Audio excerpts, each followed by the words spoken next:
Hi folks, my name is Eddie Craig. I am here from Rule of Law Radio Network, which is also our logosradionetwork.com website.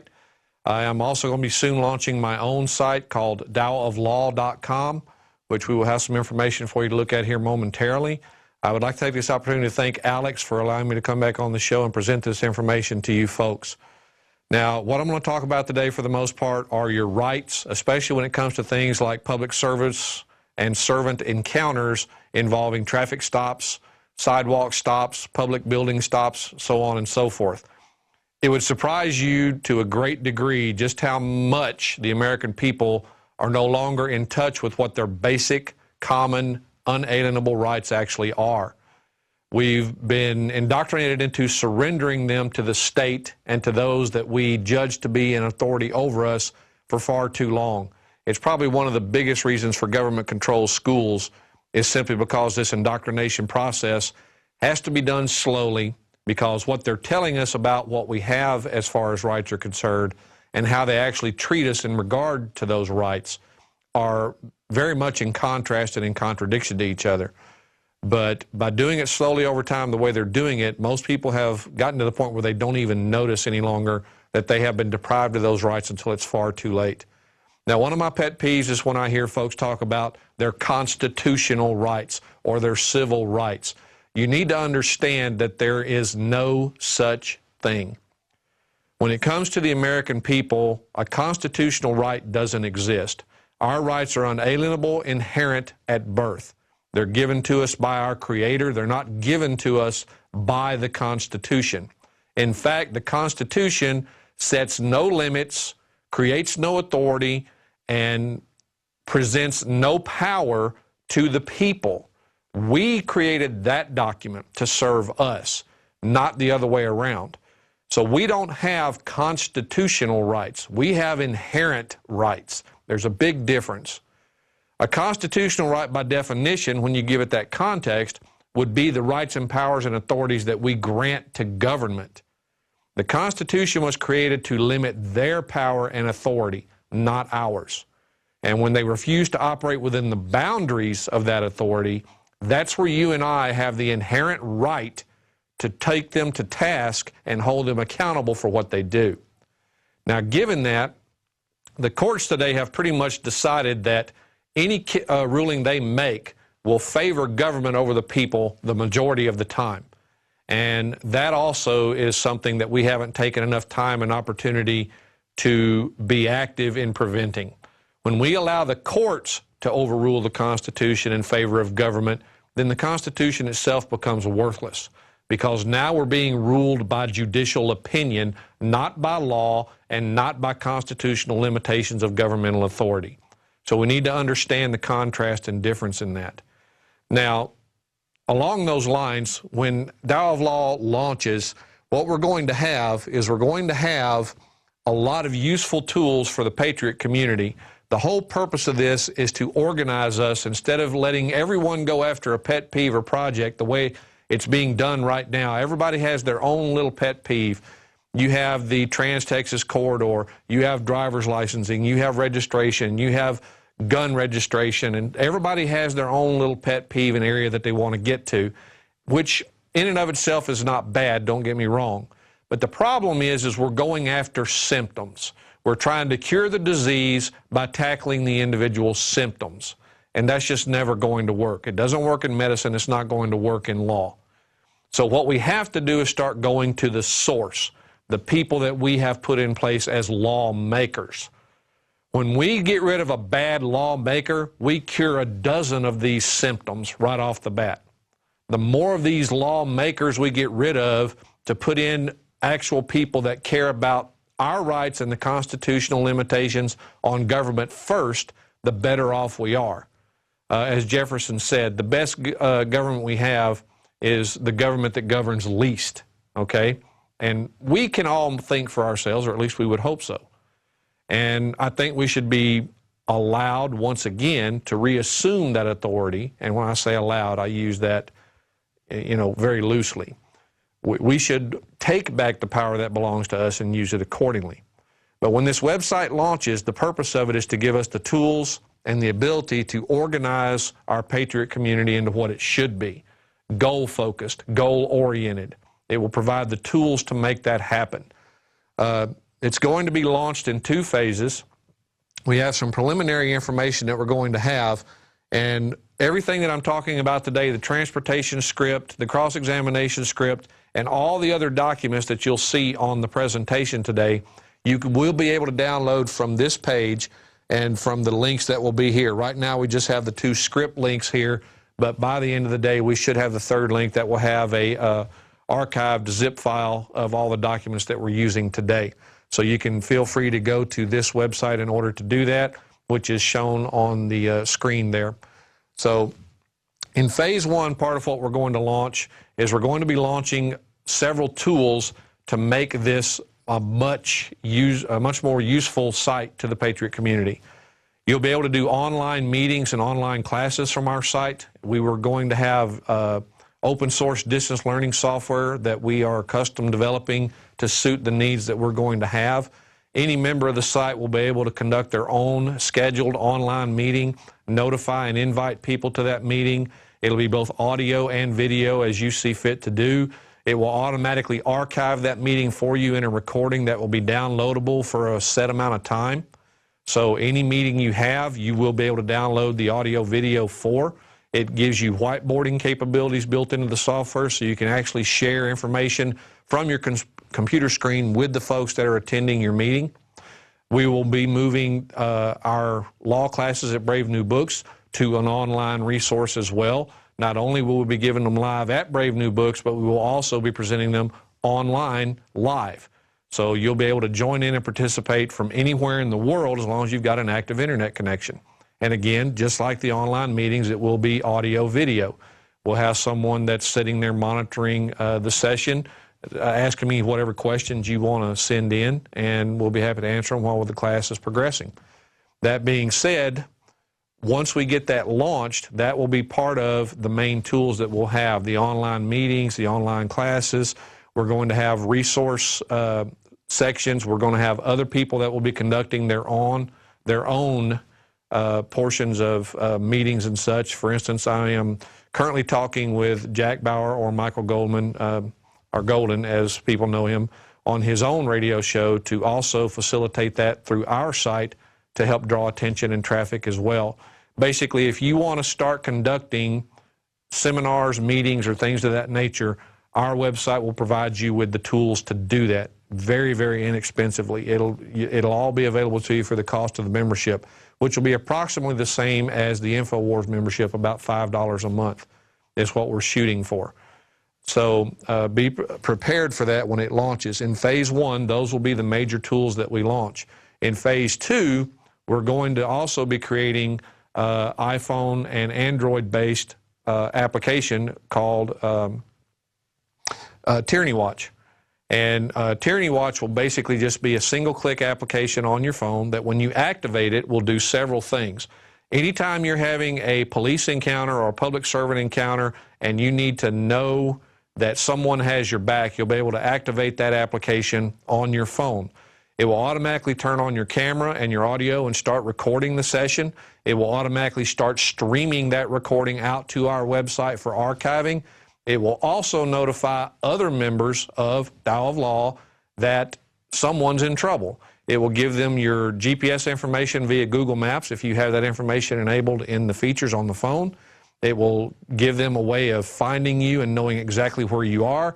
They can monitor the streaming video as it goes out from your phone. Basically, you will have witnesses available to you 24/7 as long as there's someone that can respond to the Tyranny Watch alert. So given that, this will help us become a much more aware community about police encounters. It will allow people to help each other out, so to speak. They'll always be able to locate you when you activate the app because it will come up on Google Maps, provided your GPS information is activated on your phone, and so on and so forth. So that will be one of our second phase useful tools that we're going to have. That and so much more. But you can go to the logosradionetwork.com/TAO, and you will see this page here, and it will give you all the information on the phases and what we intend to launch and more details about the site itself. Now, that being said, I would like to go ahead and begin with some of the presentation material we're going to have today.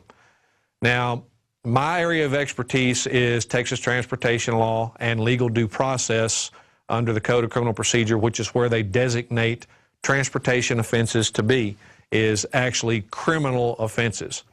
Now, when you study the Texas law on this subject, you come to the conclusion that they're sending mixed messages in the statutes. According to who is in charge of enforcing these, traffic citations are administrative because they are enforced first and foremost by the Texas Department of Public Safety, which is defined in the Texas Transportation Code as the department that's in charge of any chapter in the Transportation Code relevant to enforcement. The DPS, as they're known for short, is also a state administrative agency under Title 37 of the Texas Administrative Code. And when you go through Title 37 and break it down, it says very clearly that only certain offenses that occur within the Transportation Code are relevant to judicial courts. All others are administrative and should be going through the State Office of Administrative Hearings, but they're not. Now, under the State Administrative Procedures Act, which is Chapter 2001 of the Government Code, it very clearly states that the courts are not state administrative agencies, and therefore they lack any authority whatsoever regarding those particular cases that are subject to the Texas Administrative Code under the authority of the Department of Public Safety when they're not one of the exceptions to the rule that's designated there. While those exceptions can be charged and prosecuted in a criminal fashion, the remainder of them are administrative in nature. And that is the majority of the alleged offenses that most people in Texas run afoul of if they're capable of running afoul of it. Now, part of what we're going to learn here is what transportation is and what transportation isn't. Right now, we're led to believe that transportation is anyone in a car on the road, and that's simply not true. In the case of transportation, when they try to charge you with a crime as violations of those offenses, what we run into is what is a crime and what isn't a crime. Under what is known as the common law version of law, which is what this country is founded on, the common law of Old England, and it was adapted and everything to how the American system of justice and the rights of the people was set up to function. So it's not the same common law that existed in England, but the majority of it as far as rights, principles, and moral ethics of law was fully incorporated and indoctrinated into what we have here for our law. Most people don't realize the difference in that, but that's where it's from. You have common law basis for what occurs, and then you have statutory law. They are not the same thing. Though under common sense, the statutory law can't violate the common law principles, you're going to see in what we look at today that that is very much untrue in the way the law is being applied and written nowadays. It most assuredly runs afoul of common law principles, and I'm going to show you the proof of that as we go through this. Now, under common law, an actual crime is defined in this way. What you have is called malum in se, a wrong in itself, an act or case involving illegality from the very nature of the transaction upon principles of natural, moral, and public law. For example, fraud in and of itself is wrong. To defraud somebody out of money, property, or anything else is inherently morally wrong. Murder, inherently morally wrong. Theft, inherently morally wrong. Those are malum in se crimes. Those are the crimes that common law dealt with so studiously and efficiently at the time of its existence when it was allowed to function the way it was intended. An act is said to be malum in se when it is inherently and essentially evil, that is, immoral in its nature and injurious in its consequences, without any regard to the fact of its being noticed or punished by the law of the state.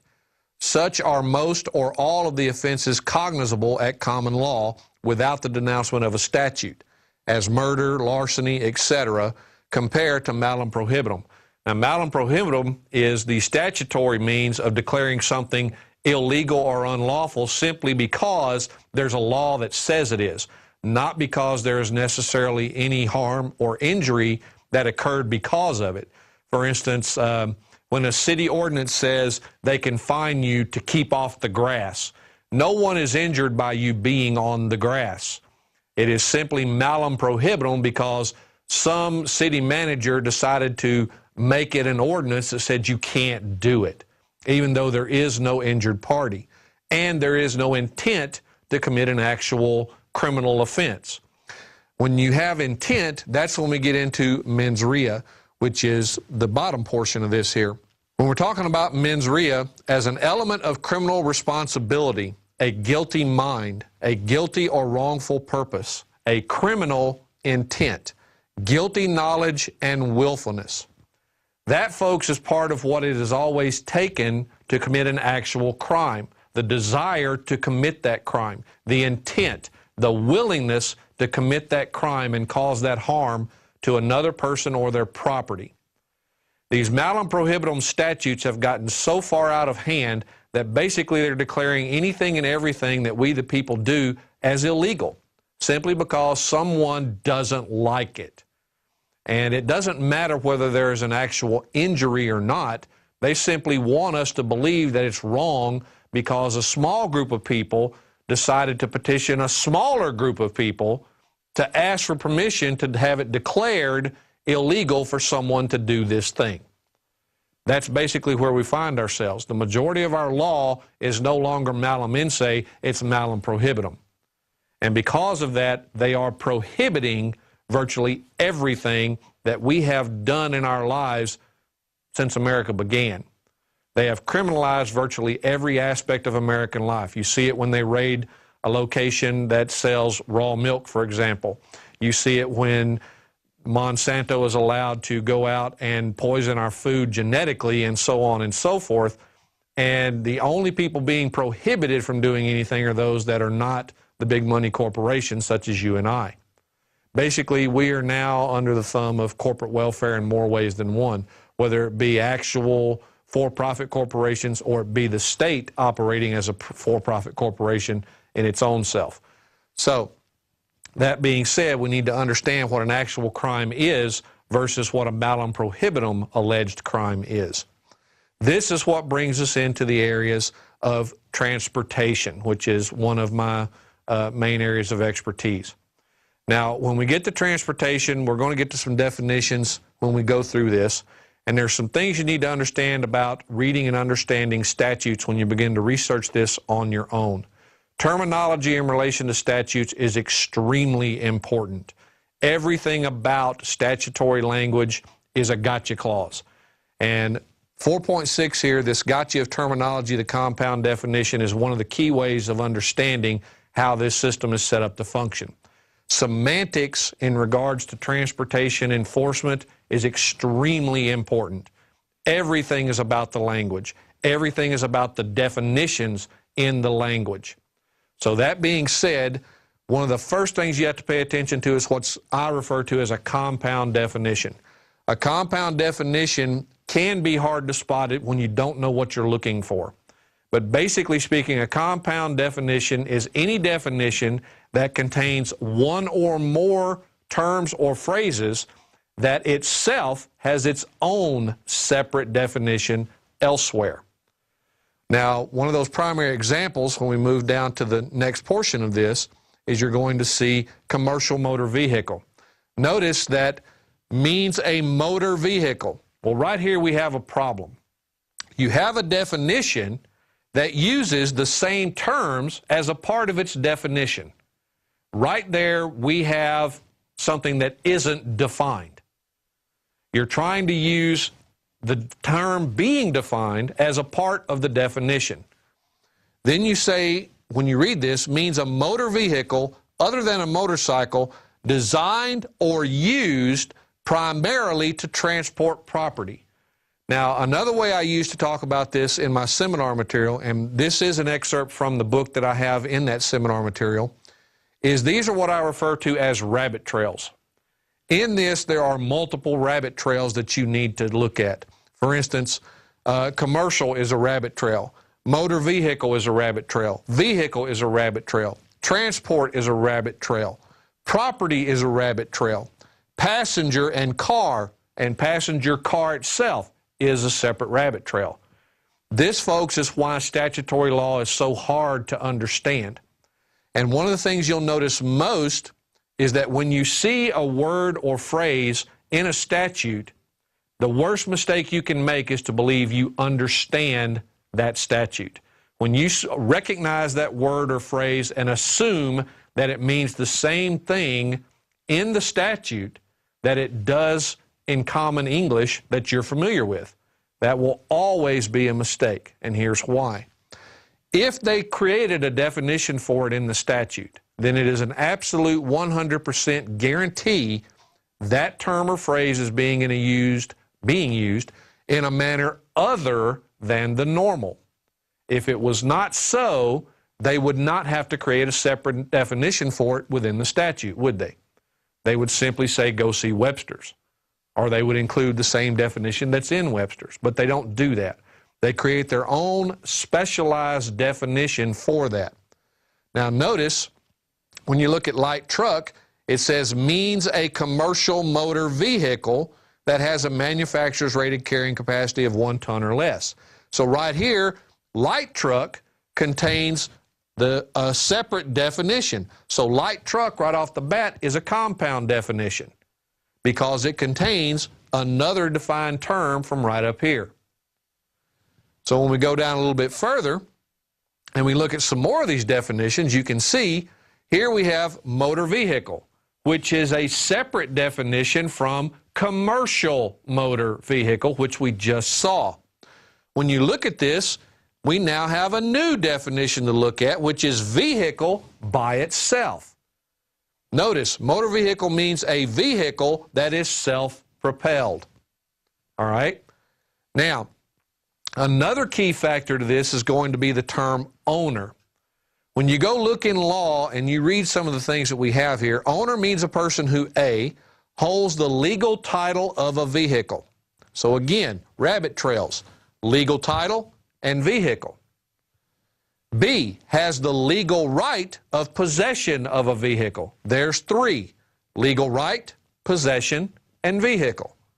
And C, has the legal right of control of a vehicle. Again, 3, legal right, control, and vehicle. All of these are rabbit trails that you must find out how these terms are defined in this statute, if it is defined. Now, there is a hierarchy to determining what the definition of any term or phrase in law is. First and foremost, you use the legal dictionary. The legal dictionary, or the statute, I'm sorry. You use the statute first. If the definition exists in statute, that definition is controlling.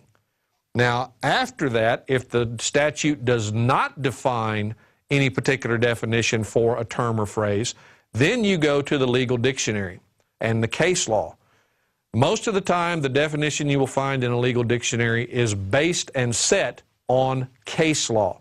And in Black's, up until the 6th edition became the 7th, they always listed the case law with the definition that defined it and created that definition as it's being used. So it was very useful in that regard. However, that tends to show you where to go and research the terms, and from version 7 forward, they're not listing the case law in Black's Law anymore. Now they're just listing the definition and letting it go at that. They're not telling you how that definition came into existence.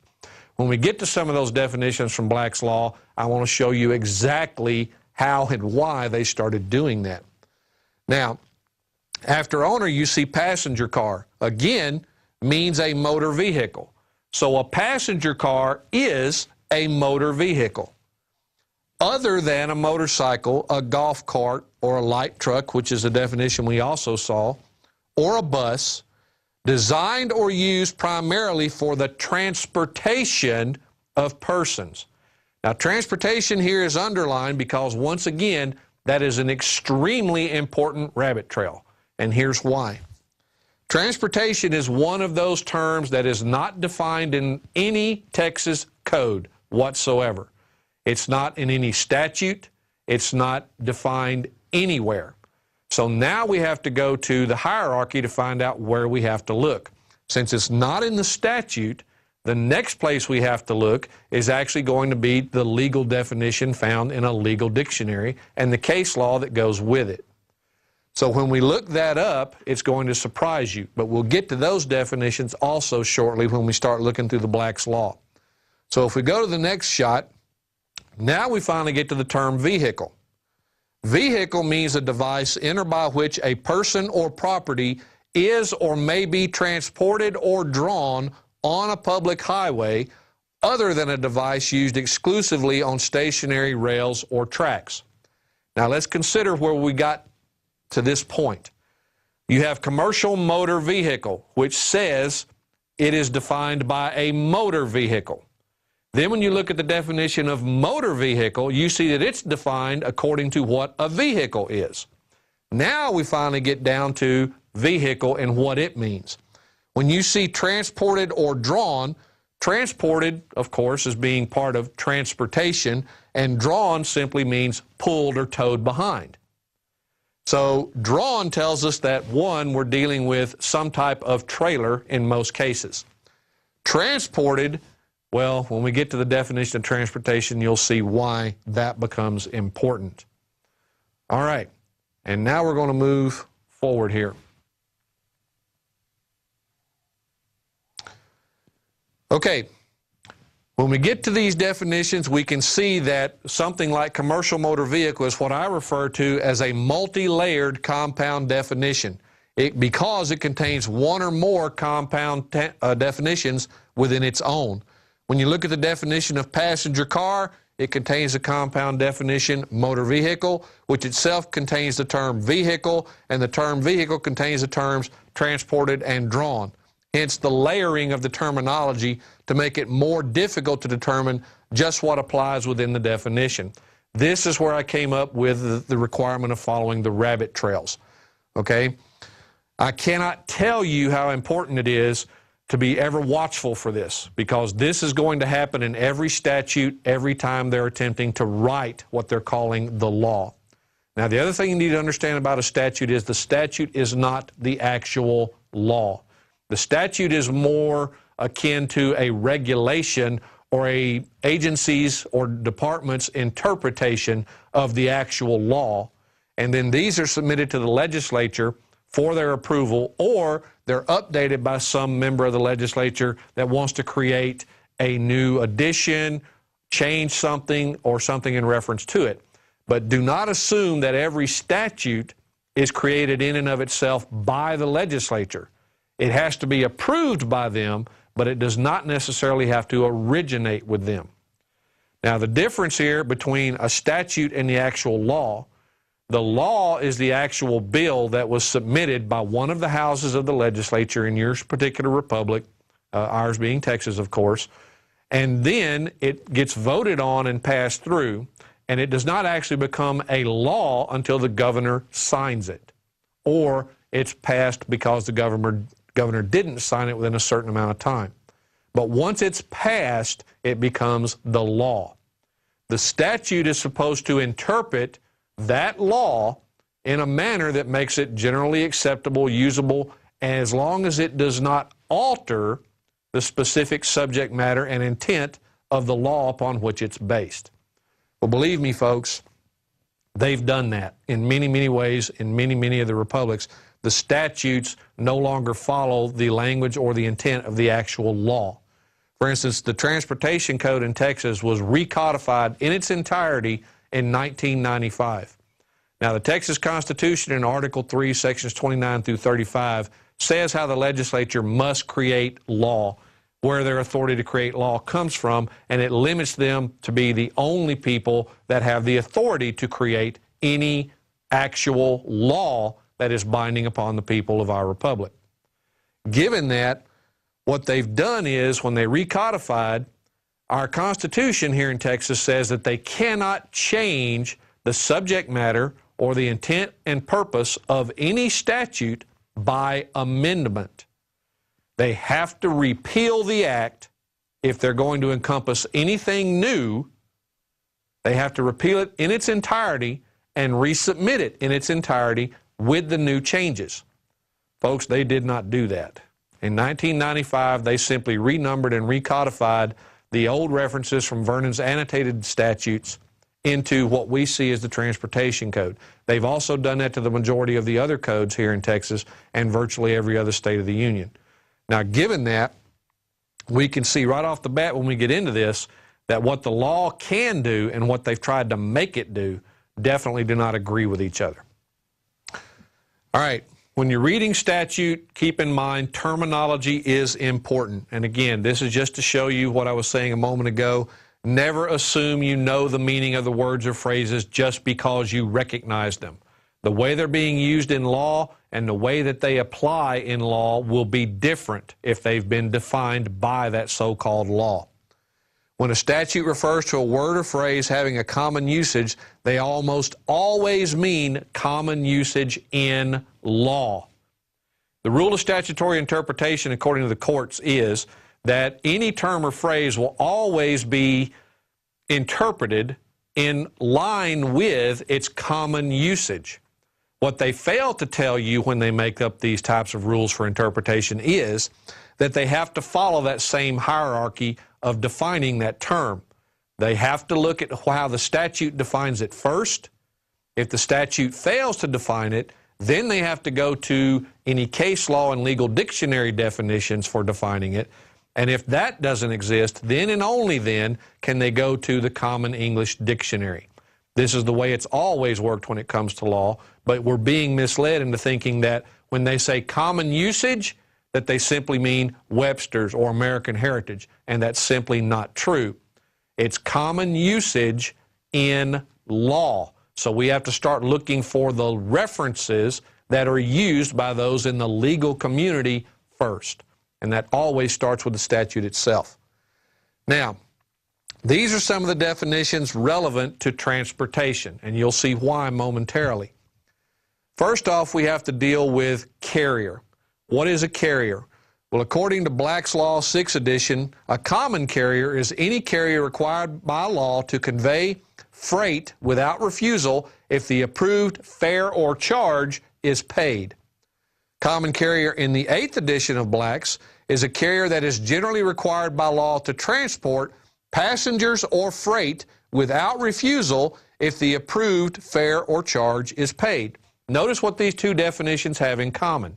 Fare or charge. Someone is paying to be moved as a passenger or to have freight, whether it be property or goods, moved from one place to another. But somebody is getting paid, and somebody is doing the paying.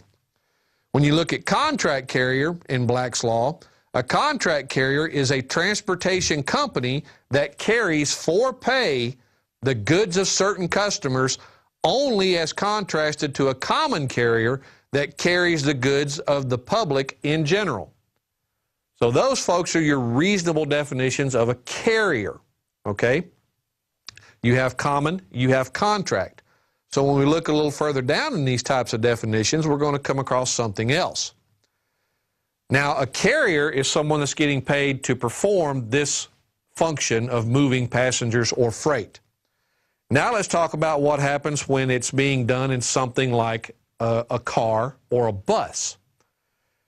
There are two terms that are relevant to these types of vehicles, and I will show you why that term is used in these cases shortly. A driver is someone that is actually getting paid to be behind the wheel of that bus, that taxi cab, or some other conveyance that's being used to transport persons, or in some cases even property, over a highway. For instance, an individual driving an 18-wheeler is a driver. He is getting paid either in his own right as the owner of the truck transporting property or freight for somebody, or he is being paid to do so on behalf of some larger company that he's employed by. But a driver is someone that gets paid. How do we know? Again, look at the definition of driver in statutes, look at the definition of driver in law for the legal definitions, and you will find that they are extremely similar. For instance, in the Transportation Code, A driver is someone that is in control of either a vehicle or a motor vehicle. But again, that's not a strictly complete definition the way they do it. And I'll show you why when we get to transportation. But for now, let's look at what a driver is when defined by law. A driver, according to Black's third, is one employed in conducting or operating a coach, carriage, wagon, or other vehicle with horses, mules, or other animals, or a bicycle, tricycle, or motor car, though not a street railroad car. Now notice, this is a fairly old definition. It's still talking about horses, mules, and other animals being used for transportation. Then we go forward to Black's fourth, which is about anywhere from 7 to 10 years apart. One employed in conducting or operating a coach, carriage, wagon, or other vehicle with horses, mules, or animals, or a bicycle, tricycle, or motor car, though not a street railroad car. Notice they've added to the definition in the fourth. A person actually doing driving, whether employed by owner to drive or driving his own vehicle. Now, the moment you read this definition, and then you read the one out of the six down here, you're going to jump to a conclusion about how this suddenly looks like it actually applies to someone in their own private car. I'm going to show you why it doesn't. All right, driver in Black 6 is a person actually doing driving, whether employed by owner to drive or driving his own vehicle. When you look at this, notice that the first part of the definition from the original definitions is now completely wiped out. Any reference to the commercial nature of the definition has been removed. We need to start asking ourselves how and why. Well, I'm going to show you. It was to hide the true nature of this definition from the general public, so that you would make the false assumption that this definition somehow applied to you. You'll notice that it references a person actually doing driving, okay? Notice it also still says whether employed by the owner of whatever conveyance they're using. In this case, it will generally be some type of vehicle, a truck, a taxi cab, so on and so forth, or driving his own vehicle. The term vehicle here is what's going to hinge on everything that we're talking about, along with the term driving, okay? Can you own your own taxi cab? Can you be the operator of that taxi service and the driver of that taxi when it's in use? Absolutely. In that case, you have to have two licenses, one to operate the taxi franchise, and then you also have to have a driver's license to actually drive or operate the car on the road. So you actually have to have two permits in that case when it's your own vehicle. Now here, when you get to vehicle and driving, we're going to talk close to the end of this presentation about the 7 deadly sins. Those two terms are going to be listed in the 7 deadly sins, and you'll see what that is when it comes to fighting these cases in court. Now let's look at what traffic is. They constantly refer to these as traffic stops. They constantly refer to these as traffic arrests, traffic offenses, traffic citations, so on and so forth. Well, the term traffic is defined in the Texas Transportation Code, and they simply use it to refer to things that move, whether it be pedestrians, any type of vehicle or motor vehicle that is on the highway. That's how they generally define traffic in the Transportation Code. But let's look at what the legal definition for it has been set to for many, many, many years. Traffic in Bouvier's 1856 version, which is one of the dictionaries that the Supreme Court starts out with, and if the term is not defined in Bouvier's, they'll move on to Black's. But generally speaking, they will go to Bouvier's first. Traffic in Bouvier's 1856 was commonly known as commerce, trade, sale or exchange of merchandise, bills, money, and the like. Now, what does that tell us? It tells us that traffic is commercial. It tells us that it's commerce. It has to do with the movements of any type of commodity or passenger that is in exchange for for some sort of compensation. That being said, let's look at traffic in black's third. Commerce, trade, sale or exchange of merchandise, bills, money, and the like. The passing of goods or commodities from one person to another for an equivalent in goods or money. Traffic includes the ordinary uses of the streets and highways by travelers. Now notice the term travelers. Why would a traveler be considered something different than an operator or a driver? Well, the reason for it is the commercial nature of the terminology in reference to what they're doing. A traveler is not someone getting paid. They're simply moving from here to there of their own volition in their own property, their car. Whereas a driver is someone, or an operator is someone, that is actually conducting business of some type. They drive their car and get paid for it. They operate the business and employ drivers or act as drivers because they're getting paid for it. That's part of the big difference. Okay, let's move down. Now, this is where things come to a head.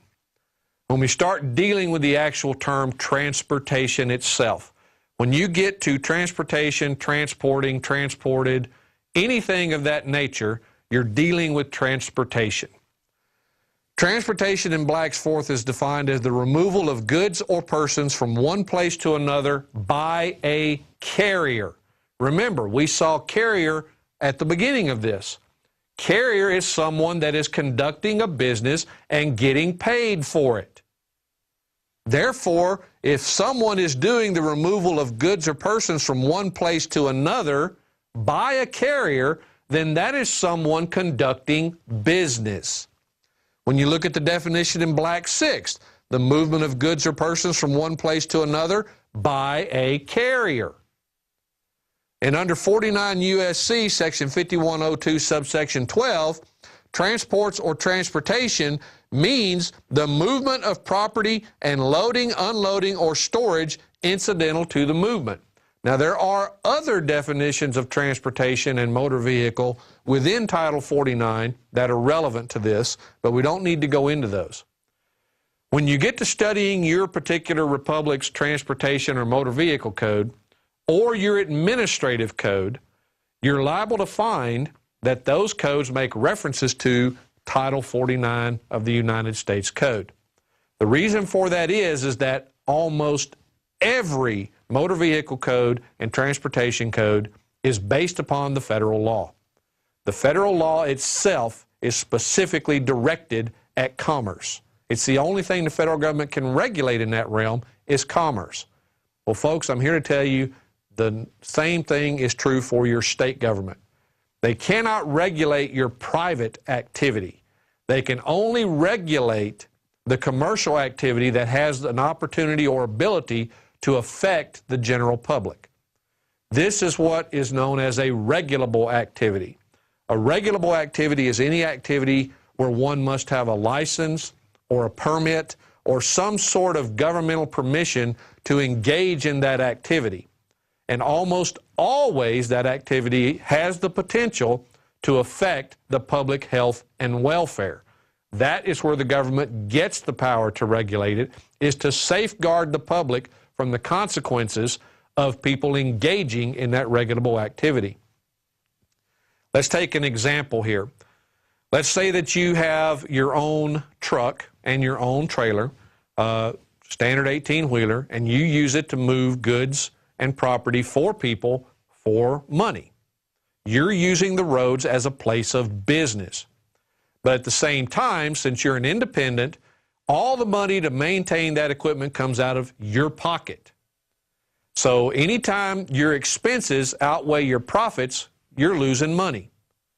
So in order to generate a profit at some point, you may decide that it's simply easier to forego certain maintenance procedures or to prolong the time between them in order to lessen the expense of maintaining that equipment. Now, let's say that you get this large contract where you're taking a huge amount of cargo which is basically in excess of what your equipment is actually rated to carry in and of itself without special permits. But let's also say, for instance, that because your profits have been relatively low as of late, you've decided that you would forego your maintenance on this equipment for the past year and a half. You haven't kept up the tire pressure, you haven't done any maintenance on the engine, you haven't checked any of the framework, the air brakes, none of the standard equipment that needs to be kept in safe working condition so that this piece of equipment operates in a manner that makes it safe. Now you go out on the road with dysfunctional air brakes, carrying an excess amount of weight. What chance do you have when you reach 70 miles an hour of actually stopping that 85,000-pound missile that's barreling down the highway with all these other cars? Does that give you the ability to directly affect the public health and welfare? Of course it does. 86,000 pounds plus coming at you at 70 miles an hour with no brakes, or the fact that you've stressed the frame in the trailer and now you've got stress fractures in the main supports and your load is too heavy, you hit a dip or bump or something in the road that causes that frame to flex, suddenly that entire trailer snaps in half, dumps all of that cargo at 70 miles an hour right in the middle of the highway. It's possible. I've seen it happen. So these are the reasons why these activities are regulable. So that the state can say you can't engage in this activity unless you do these things to make sure that your operation does not present a danger to the public. However, that is something completely different from you and I when we're out on the highways in our own cars just going from point A to point B. The first major difference is we're not engaged in transportation. We're not getting paid by anyone to get in that car, get on that road, and do anything. It doesn't matter if you're going to or from your job. It doesn't matter if you're going to the supermarket to buy groceries. No one is paying you to transport anything in your car. It's simply you and your needs that motivate your desire and ability to get in your property, go to the store, get what you need, and bring it home for your family. It's not commerce. The state can't regulate that activity because it's not commerce. Now, lots of people like to scream and holler about public safety. Well, I want to make sure that somebody behind the wheel of a car knows what they're doing. I want to make sure they're licensed. I want to make sure they're insured. I want to make sure that if they run over a member of my family that this happens and this happens and this happens. Well, folks, you run into the exact same dangers whether you're in a car, on a bicycle, or skateboarding or anything else. The courts have said many years ago that cars themselves are not inherently dangerous. It's the people behind the wheel, just like the person pulling the trigger on a gun, that makes that device or that instrument lethal or dangerous. It's not the instrument itself that does that. Same thing the court said when they said speed limits are really inapplicable because of how they operate. They're arbitrary in nature. A car can kill just as easily at 1 mile an hour as it can at 70, and this is true. It all just depends upon how it's being used and the intent for which it's being used. And use is one of those things that is very important when it comes to the idea of transportation. You have to be using it with the intent of engaging in transportation before it applies. So that being said, real briefly, I just want to show you that there is tons of case law on this subject. Again, this is an excerpt out of the Chapter 2.2 of my book on the Texas Transportation Code, and it is full of case law. Since the very invention of the automobile to current, there's been case after case after case at state and federal level that specifically says that there's a distinct difference between commercial use of the roads and the right of the people to use the road for non-commercial purposes. One is a privilege, the commercial. The other is a right. It is a right of liberty. The courts ruled a long time ago that we have the right to move from place to place. Even the federal Constitution is recognized as having given us the ability to go from state to state, however we wish, anytime we wish, without government interference. Okay, let's move to the next. Now, in one of these cases, Williams versus Fears, the United States Supreme Court ruled the following. Undoubtedly, the right of locomotion, the right to remove from one place to another according to inclination, is an attribute of personal liberty, and the right, ordinarily, of free transit from or through the territory of any state is a right secured by the 14th Amendment and by other provisions of the Constitution. Now, Vernon's civil statutes of the state of Texas used to have this in it. Generally, public road is road used by public as a matter of right. Doesn't say privilege, it says right. There is a distinct difference between a privilege and a right. A privilege is something someone granted to you, and that same someone can take it away just as easily as they granted it. That's really all a license or permit is a grant of authority to do something that would be otherwise illegal without that license. That right there is the signal that the people can't be licensed because we're exercising a right to do something, which is to use our personal property, our car, upon our road, which we own. The state does not own your roads, folks. You appointed the state as their caretaker. They are to keep them in good working order for us, the people, so that we may use them for our private business and pleasure. That's what they're for. They're not for the conducting of business. They're for the general public to use for our own private convenience and pleasure, period.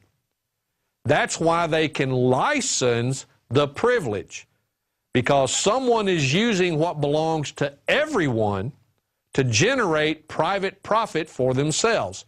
Trucking companies, private haulers, taxi cabs, they use our roads as a place of business to generate gain. That can be licensed because they are a threat to public safety in order to forego certain things to increase how much they can gain. And we did that with the example on the truck. Now, when we go down to the next case, we can see that we have Texas case law on this subject as well. The streets of the cities of this country belong to the public. Primarily, every member of the public has a natural right to the free use of such streets in the normal pursuit of his private or personal business or pleasure. The right of the public at large to the free use of the streets is paramount to the natural right of the individual. The power of the city in exercising such control is limited only by the Constitution and the general laws of the state.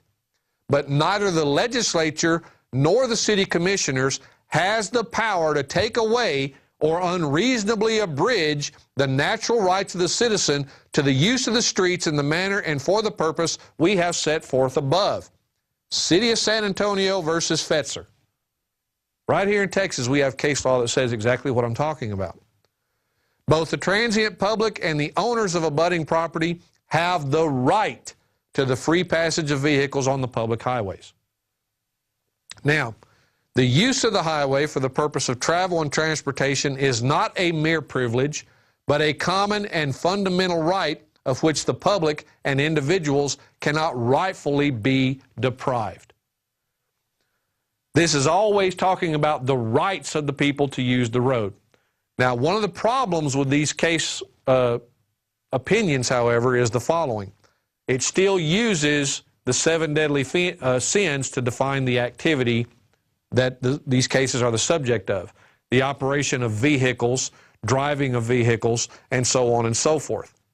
The problem is vehicle in and of itself is defined as something specific to transportation. And as we saw early on in the definition of transportation, that's a commercial activity. Everything about the transportation code is commercial. You can't find anything in it that makes it anything other than commercial. Though it doesn't spell it out in plain, clear language that it's commercial only, the fact that it's a transportation code tells us what its subject matter limitation is: transportation. And like I said, that term is not defined in any Texas code anywhere. Why do you think that is?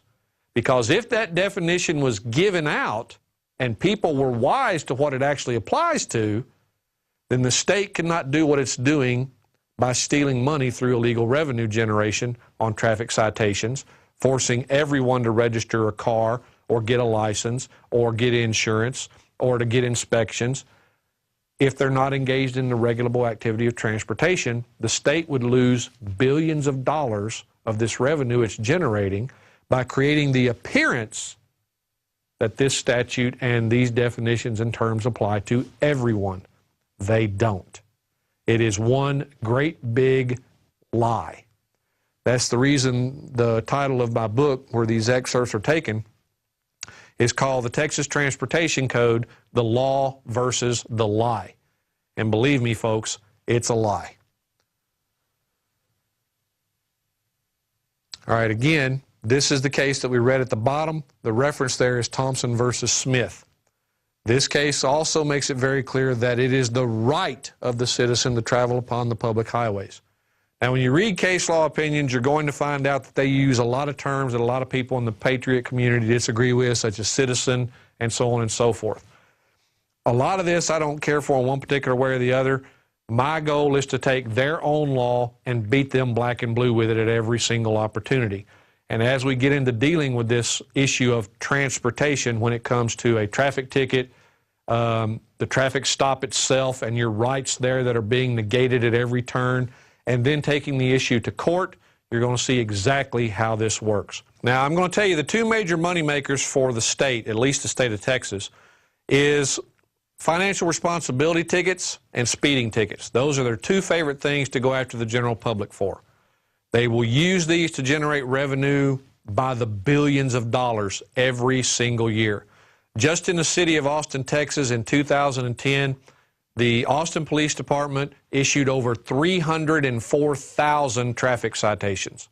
That doesn't include the Sheriff's Department. That doesn't include the Department of Public Safety. That's simply the city of Austin all by itself. The city of Austin generated over $64 million in revenue on those citations in 2010. 50% of that revenue goes to the state of Texas. If you think they're not making money on this, think again. Now look at all the major metropolitan areas in Texas that do this. And by the way, Austin is one of the top three, if not the foremost, of the traffic ticket capitals here in Texas. They issue more, they collect more fines and money, the whole 9 yards. You have Houston, Dallas, Fort Worth, and so many others that will also top millions of dollars. But when you look at every single thing involved in transportation that the state uses to steal money out of the pockets of the general public, they generate more than $9 billion per year in revenue through illegal fines and fees to the general public here in Texas. Doesn't matter whether you're passing through, you actually have to live here. They're stealing from you, folks, hand over fist. And the problem with that is most of you are ignorant of it, most of you don't know it's being done, and most of you give it away willingly rather than fight for the rights you have. Now, I'm going to take these two particular types of citations real quick, and I'm going to show you exactly part of the problem. The first one we're going to begin with is the financial responsibility statute itself. Now, Chapter 601 of the Texas Transportation Code is where you're going to find what they call the Driver Safety Responsibility Program. In that, they have all the requirements for how someone must be protected financially when it comes to the operation or driving of a motor vehicle or vehicle. In Section 601.053, Evidence of Financial Responsibility, I'm going to read you subsection A here, and then I'm just going to let you look at the 7 things that follow. The 7 things that follow are the types of financial responsibility that the state of Texas recognizes. And when we get to the bottom of this, you'll see why this statute creates an immediate problem for the right of due process. So let's look at subsection A. As a condition of operating in this state, A motor vehicle to which Section 601.051 applies, the operator of the vehicle, on request, shall provide to a peace officer, as defined by Article 2.12 Code of Criminal Procedure, or a person involved in an accident with the operator, evidence of financial responsibility by exhibiting one of these 7 things that will be listed. We got motor vehicle liability insurance policy, standard proof of motor vehicle liability insurance form, insurance binder, surety bond certificate, certificate of a deposit with the comptroller, certificate or a copy of a certificate of deposit with the appropriate county judge, certificate of self-insurance covering the vehicle, etc., etc. But let's look at subsection B. Except as provided by subsection C, an operator who does not exhibit evidence of financial responsibility under subsection A, which is what came right above here, is presumed to have operated the vehicle in violation of Section 601.051. Right here we have an immediate due process problem. You have a statute that officially declares the operator guilty by default. If you don't prove your innocence by pulling up one of these 7 things and showing it to the officer, then you are immediately presumed guilty by the statute. So you have 2 very serious due process issues. This statute reverses the burden of proof. The state no longer has to prove you didn't have one of these things for financial responsibility. You must prove that you did. So the burden of proof is completely reversed. Second thing it does is it presumes guilt over innocence, which it is absolutely forbidden to do. The third problem with this comes out to be that it is actually unlawful under the mandate of bills of attainder and bills of pains and penalties, which are outlawed by every constitution we have in every republic. Bills of pains and penalties and bills of attainder are forbidden. And I'll show you what the definition of that is when we get that far down. But right now, these 2 primary due process issues are at stake here. Reversal of the burden of proof and the declaration of guilt over innocence by the statute and legislative mandate of this statute. That creates an immediate problem. Now, when we go a little further, we get into the deal of speeding. Now again, we're going to be looking at the specific statutes that relate to this. First and foremost, whenever something occurs that the public has to have knowledge of before they can be charged with an offense under it, there has to be something that tells them what their duty is. Well, according to statute, presumably, the duty of every person to travel a particular speed on the highway is set by the speed signs that are posted at intervals along the highway. Well, there's a problem. In Texas law, there is only one section that specifically identifies what the purpose of a speed sign is. And again, it's not to regulate the general public. It is to regulate those engaged in the regulable activity of transportation for commercial purposes. What proof do I have of this argument? The statute. When we look in the statute, you see section 201.904, which is out of subchapter K, Road and Highway Use, regarding signs. 201.904 is titled Speed Signs. And it reads, "The department shall erect and maintain on the highways and roads of this state appropriate signs that show the maximum lawful speed for commercial motor vehicles, truck tractors, truck trailers, truck semi-trailers, and motor vehicles engaged in the business of transporting passengers for compensation or hire," meaning buses. So folks, how much plainer can you get about what's being regulated by a speed sign? Everything in this definition is commercial. Everything. Nothing has to do with the private car. Nothing. The difference here is what's being referred to. Vehicles, vehicles, vehicles, drivers, operators, Those are what we're talking about. All of those are things that are regulated for the purpose of transportation, which in and of itself is the commercial activity being regulated by this code. These are the little things that the courts and the prosecutors and the money machine doesn't want you, the general public, to know or understand. Well, I'm here to tell you it's a lie. It's been a lie for a long time, and the money that has been stolen from us is egregious in nature in its sheer amount. When you go down, there are two other statutes relevant to any speeding charge in Texas, 545.351 and 352.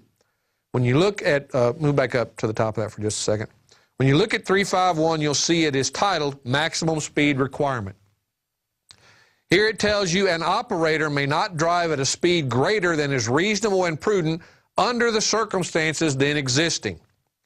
Now that language has to appear in the actual criminal complaint against you in a speeding charge. They actually have to cite that you operated the vehicle at a speed greater than is reasonable and prudent under the circumstances then existing. That has to be a part of the complaint. When you move down to B and you look at an operator, and again, this is an operator that they're talking about here. And you'll notice also when you're reading statute that the definition for the same term will change. In this section of the code, it will be defined this way. Then that same term in another section of the code will be defined a different way. Such is the case with operator, such is the case with driver, such is the case with vehicle and motor vehicle. And in some instances, they'll even use them as if they're interchangeable, when in fact they're not.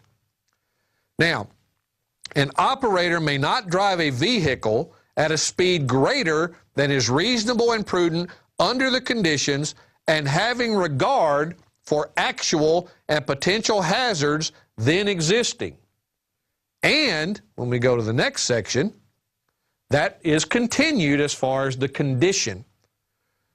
The second condition is, shall control the speed of the vehicle as necessary to avoid colliding with another person or vehicle that is on or entering the highway in compliance with law and the duty of each person to use due care. Now, the problem you're going to run into with this is the following.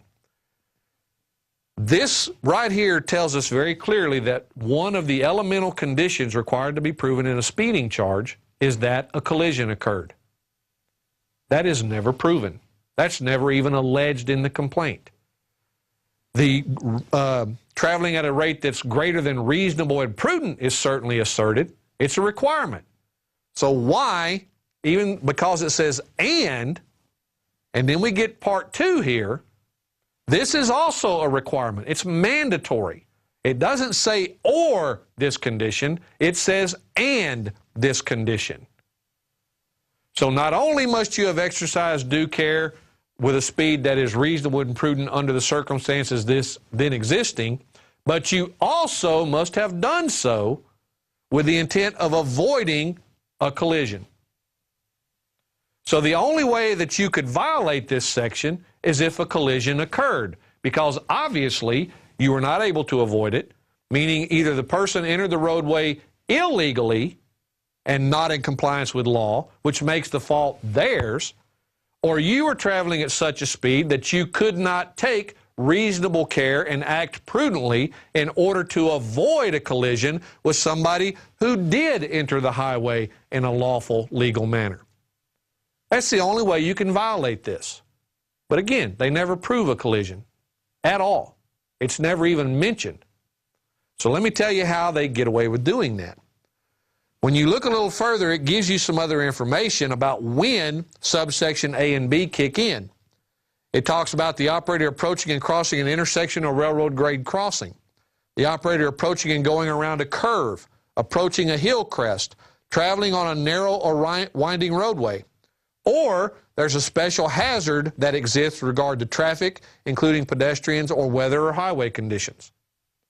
Okay? But again, all of these are relevant to the conditions that are in A and B above.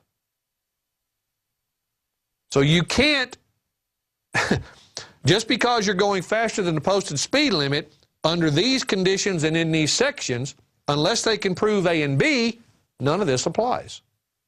But again, B is never mentioned with the requirement of producing the collision and showing that it occurred. Let's go to the next one. When you go down to 352, you run into what is known in law as prima facie speed limits. Now here, prima facie simply means that on its face, at first glance, first impression, there's a number of ways to look at it. But when you do, you will see that prima facie simply means that. All evidence, no withstanding evidence, whatever, this is how it appears to work. A speed in excess of the limits established by subsection B, which will be the following, or under another provision of this subchapter, is prima facie evidence that the speed is not reasonable and prudent and that the speed is unlawful. Well, there's a book in publication here in Texas called the District and County Attorney Association's Guide to Traffic Stops. When you read that book, it tells you very specifically on page 18 that going faster than the posted speed limit in and of itself is not an offense. What? I mean, what's the first thing a cop tells you when he pulls you over? Do you know why I stopped you? You were going faster than 55 and you're in a place that's marked 45, so you were speeding. He hasn't mentioned anything about the requirement for a collision. He hasn't mentioned anything about the fact that going faster than the posted speed limit in and of itself is not an offense. Why? Because they're going to play on your ignorance of these facts to get you to pay the ticket without argument.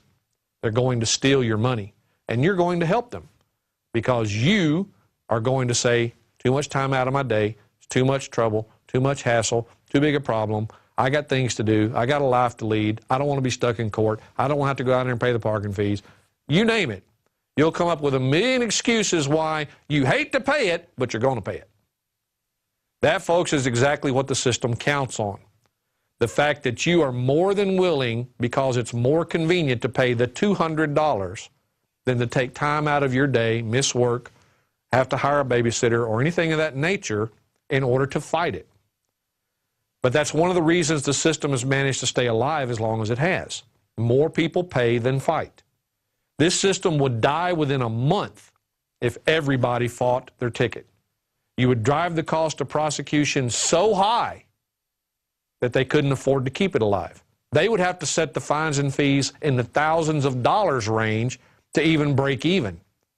And the moment they start putting fines and fees on top of these charges like that, it's a guarantee everyone will fight it because no one could afford to pay it. So right now, the prices on these fines and fees are set at a level that is just painful enough to make people not want to pay it and thus change their behavior, but not so high as to make them want to put up a fight. And that is the point. The more people that go in and pay without a fight, the more profitable the system is because they didn't have to expend any extra money to hire counsel, to pay somebody to appear on behalf of the state, to have the judge sit there, to have the clerk sit there, generate all the paperwork, generate all the legal notices, which they also never do, and so on and so forth. It's all about your acquiescence to them stealing your money as quickly and easily and painlessly as possible. They count on that from you, and they get it for the most part. And I'm here to tell you it needs to stop. As long as we let them do it, they will do it because there's money in theft when you're the government. Now, when you go down through this, you'll see that they list the various speed limits that are lawful here, there, and everywhere. When they charge you, they attempt to charge you specifically for violation only of going faster than the posted speed limit. But let's scroll down here for just a second.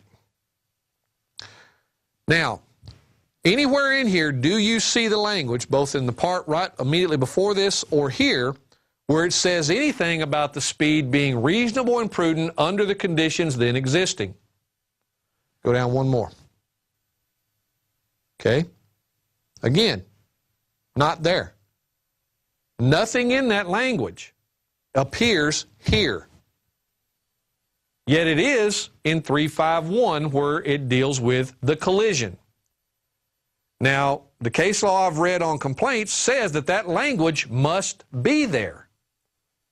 But it only appears in 351 dealing with the collision. It's not in 352 dealing with the prima facie speed limits. So why is that a problem? Well, it means that the language of 351 has to apply to the complaint. Therefore, the elements of the actual alleged offense that exist in 351 must also be a part of the complaint. And they're not. They never allege that you failed to avoid a collision. They never allege that the result was a collision, in which case that's the only way you could actually get charged with speeding. Doesn't matter whether you're a commercial driver or not. The only way that charge can be lawfully levied is if there was a collision, whether it be with persons or property. But according to this, it says another vehicle entering the highway. Doesn't say anything about if you left the highway. Doesn't say anything about if you collided with a tree or somebody's fence post. It says another vehicle entering the highway. They tend to ignore that, and so do we. Because we don't know the law, we don't read it, we don't see why it's important to us. Well, I'm going to tell you it's important to you because it's being used to commit robbery, theft, fraud, extortion. That's why it's important to you. These are the rules your public servants are supposed to play by, and they're not. And they're taking advantage of you while they're doing it. Now, the next thing I want to point out to you is this. In the 601.053 statute regarding the proof of insurance and financial responsibility, where it determined that you were guilty before you were innocent, and that the burden of proof is now on you rather than the state. We need to see what Texas law says about that, and the law will be the same in your state as well, whatever code it may be in. But when you look at the Texas Code of Criminal Procedure, there are certain responsibilities assigned to certain officers in regards to the presumption of innocence. For instance, one of the duties of district attorneys, down in the very last line, you can see, they shall not suppress facts or secret witnesses capable of establishing the innocence of the accused. Yet in a speeding case, they secret the fact that a collision has to have occurred before you could be charged. They don't bring that up. They don't mention it. It's not even relevant to them. In the case of the insurance, they don't bring up that if the complaint simply says failure to show proof of insurance, the complaint is faulty, because insurance is only one of the ways financial responsibility could be met. There's a whole list of them there. The state never bothered to look and see if you had any of them. They required you to prove that you have it, rather than the burden of proof being that they had to show that you had it. That's a problem. Now, on top of that, they know that this deals with a commercial activity known as transportation that the state can regulate, but at no time have they alleged or brought any proof that you were somebody engaged in that activity. So how can you be guilty of an offense under a statute that has absolutely nothing to do with you unless you're engaged in that regulable activity, known as transportation? You don't use the roads as a place of business, yet you're being charged under a statute that applies only to that special group of people and individuals who are. It's theft, it's fraud, and you need to know it. Let's go to the next section. Here are two other statutes relevant to the presumption of innocence over the presumption of guilt that 601.053 of the Transportation Code creates. In Article 11.43, presumption of innocence, again, this is out of the Texas Code of Criminal Procedure. No presumption of guilt arises from the mere fact that a criminal accusation has been made before a competent authority. So just because a cop gives a magistrate a ticket, they can't immediately presume you're guilty of anything, but they do. If you don't believe that, go to one of these kangaroo courts and just watch how far they're willing to push it to violate your rights. In Article 38.03, presumption of innocence, all persons are presumed to be innocent, and no person may be convicted of an offense unless each element of the offense is proved beyond a reasonable doubt. The fact that he has been arrested, confined, or indicted for, or otherwise charged with the offense gives rise to no inference of guilt at his trial. Again, this right here runs directly afoul of 601.053. Not only, and the speeding citation as well under 351, because they never proved the element of the collision. They never asserted the element of engaged in transportation to be a subject of that particular regulatory statute. Never proved that. The required elements are never proven in these cases because the first element required is that transportation was being engaged in. That, after all, is the regulable activity, the subject matter over which the state has authority to punish and enforce. If you're not engaged in that activity, they have no business dealing with you in the first place. All right. Last but not least, in regards to 601.053 and all the other statutes, such as 521.025 of the Transportation Code, where it says that if you don't produce a license, then you're guilty of not having a license, and so on and so forth. Let's look at why that presumption of guilt over innocence and the reversal of proof is a problem. Here we have the definition of bill of attainder. Now, in case you didn't know this and have never heard it before, bill of attainders and bill of pains and penalties are synonymous.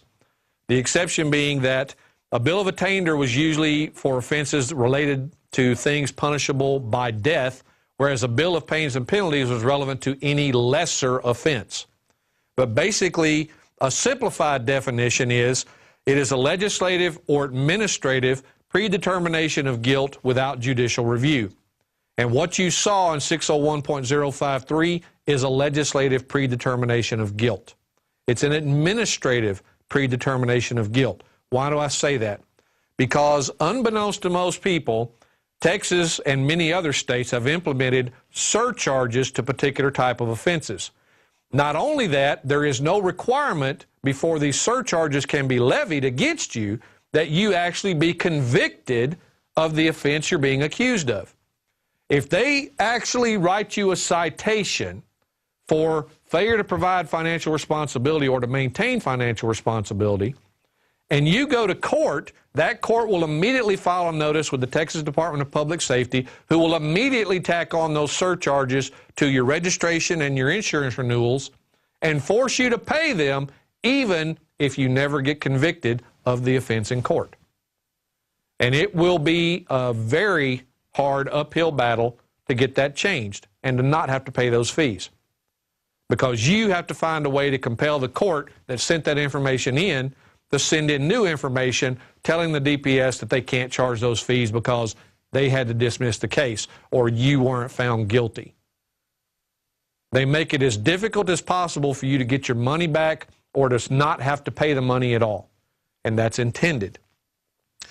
But technically, the full definition of bill of attainder means legislative acts, no matter what their form, that apply either to named individuals or to easily ascertainable members of a group in such a way as to inflict punishment on them without a judicial trial. What exactly is an administrative fee that the DPS can charge you that a jury never rules on if it's not a bill of attainder or bill of pains and penalties? That's exactly what it amounts to. You're sitting here telling me that I have to pay you these fees, but no jury ever charged me those fees. No judge ever reviewed whether or not that fee was valid. In fact, it was a judge that told you to charge me without ever taking me to court. That's a problem, folks. When you look at this, an act is a bill of attainder when the punishment is death, and a bill of pains and penalties when the punishment is less severe than death. Both kinds of punishment fall within the scope of the constitutional prohibition under U.S. Constitution Article 1, Section 9, Clause 3 as to Congress, and Article 1, Section 10 as to state legislatures. Okay? And that is what it is in Texas. Article 1, Section 10 of the Texas Bill of Rights forbids that. Okay? Notice, bill of pains and penalties is the same thing as a bill of attainder, just for lesser offenses than death as a punishment. All right, folks, as you can tell, I had to shuck the jacket because I'm about to get in the area that I'm most passionate about and part of what I teach in my classes down at Brave New Books here in Austin. This is the transportation script that I wrote and am currently recommending for use whenever you're engaged in any type of public interaction, most appropriately a transportation stop, but it can be used in any situation where you're having to deal with any type of public servant who is attempting to exert some sort of authority over you or your property or something of that nature. So that being said, there's a couple of general rules when it comes to dealing with public officials. One of the things I've got here on the transportation script is it's best for you to memorize as much of the actual questions portion as possible. The instruction portion, don't have to worry about memorizing. You just need to know the basic premise of why the instructions are what they are so that you can apply them properly to the questions and the context in which you're having to use them. That being said, one of the major rules I stress vehemently to the people in my class is you're no longer in the world of rights and safety. You're in a world of government intolerance of the very people that empower and create it. The government wants you to be its subject, not the other way around. So, never leave home ever again without some form of recording device with you. Doesn't matter if it's your cell phone, doesn't matter if it's a voice recorder, doesn't matter if it's multiple of either. Don't leave home without something that records. Anytime you find yourself in a situation where you are about to have to deal with a public servant, I don't care if it's someone you've known for years, but you are going to see them in their official capacity as whatever they are, a court clerk, court of record clerk, the county clerk, whatever, you record that encounter. You never know what your public servants are going to attempt to do at any given time anymore. Police officers are being trained to treat us as the enemy. They are first and foremost the ones you have to watch out for. Never talk with a peace officer, police officer, or any other type of officer if you're not recording the encounter. All right, now in the transportation script, you'll notice the yellow highlighted area at the top, the do's and don'ts. These are very important things you need to know. You don't have to memorize these, you just have to know why they exist and what they are for. The first one is, do remember that an officer is required to read you your rights before questioning or searching you if they have placed you in a custodial arrest. Now, one of the things that most people in Texas do not know is that every time you are stopped for an alleged transportation stop, you are already in a custodial arrest.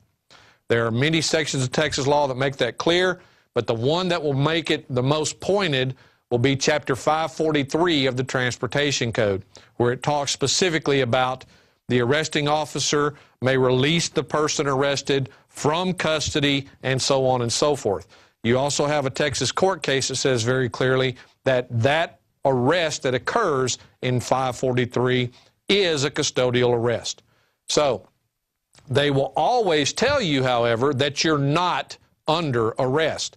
They will tell you that you're in a custodial detention. This is a lie. The reason they're doing this is to get you to start talking freely. Because under arrest, you're liable to watch what you say. Under arrest, they have to read you your rights, which is what this is dealing with.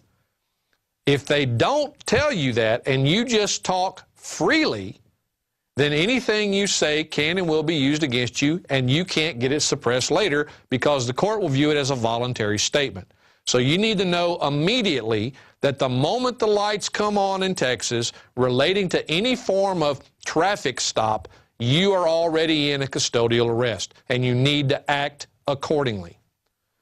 That being said, when you look at this and you read 543.001 through 009 of the Texas Transportation Code, you will see that that's the case. You'll also see that the reading of your rights is a mandatory requirement that works in your favor unless you're dumb enough to continue to talk after you've been so informed of this. And you can see that under Article 38.22 of the Texas Code of Criminal Procedure. Be aware, however, that the cops almost never read you your rights. Never. Not when they arrest you, not when they search your car, not when they do any of that. And they're required to do it. So, these are the things you need to be aware of. That means anything you say that can be incriminating, like using the 7 deadly sins, or agreeing with the officer that you were driving, or that this is a vehicle, anything you say or do in that regard is a nail in your coffin at trial, because you're basically admitting that what he's accusing you of, the regulable activity of transportation, is actually applicable to what you're doing to your car and to your actions and to you personally, when in fact it isn't. But because you're so used to these terms that they're using, you simply agree with them. That's your first mistake. So one of my major rules is there's 3 parts to this. You shut up, you keep shutting up, and when you've done that, you shut up some more. Now, we'll get to that in the do's and don'ts in the next one here. Right now, let's finish this up. Oh, keep it back up, please. Okay. Since they never read you your rights and you are in a custodial arrest and the officer is lying to you about the custodial arrest, you need to make sure you know that, okay? You are always in a full-blown custodial arrest. Okay, now pop that other one up. All right. Don't ever answer an officer's questions. There's no requirement for you to answer their questions. I don't care what they tell you. There's no requirement for you to give them anything that they want. Yes, Texas law says you have to give them a license, you have to give them registration, you have to give them proof of insurance. Problem, that's a due process violation. The law is attempting to make it mandatory that you waive a protected right in order to exercise some alleged privilege or exercise an actual right of another type. And it can't do that. No law can do that. That law is invalid on its face the moment it attempts to do that. So you have the right to remain silent, use it. However, remaining silent does not mean become a deaf mute. You still need to talk and you still need to respond in certain ways. It's just not going to be in a way that implicates you or provides them with evidence or information they can use against you. That's what be silent means. Not stop everything. It simply means don't be saying and doing anything that helps them and hurts you. That is the reason why I have a major 3-part rule about everything here, and that is everything that comes out of your mouth has to be directed to one of 3 specific purposes: invoking a right, demanding a right, or protecting a right. If anything you're saying or doing isn't intended to do one of those 3 things, then you're doing the wrong thing. That being said, it simply means, again, to not be a deaf mute, that you are not to provide any information or documents in response to the officer's demands or questions. That means you don't give him a license, you don't give him registration, you don't give him proof of insurance or anything else. All of these will be considered at trial to be a waiver of your protected right to remain silent. It will be considered a waiver of the requirement that they Mirandize you before they seize evidence and statements that they can use against you. And believe me, folks, all of this information can be used against you. It can also be used to further incriminate you. An example being, let's say your birthday was yesterday, and you have a license that you give the officer that says your birthday was yesterday. Can the officer under Texas law charge you for driving without a proper license? Absolutely. It expired yesterday on your birthday.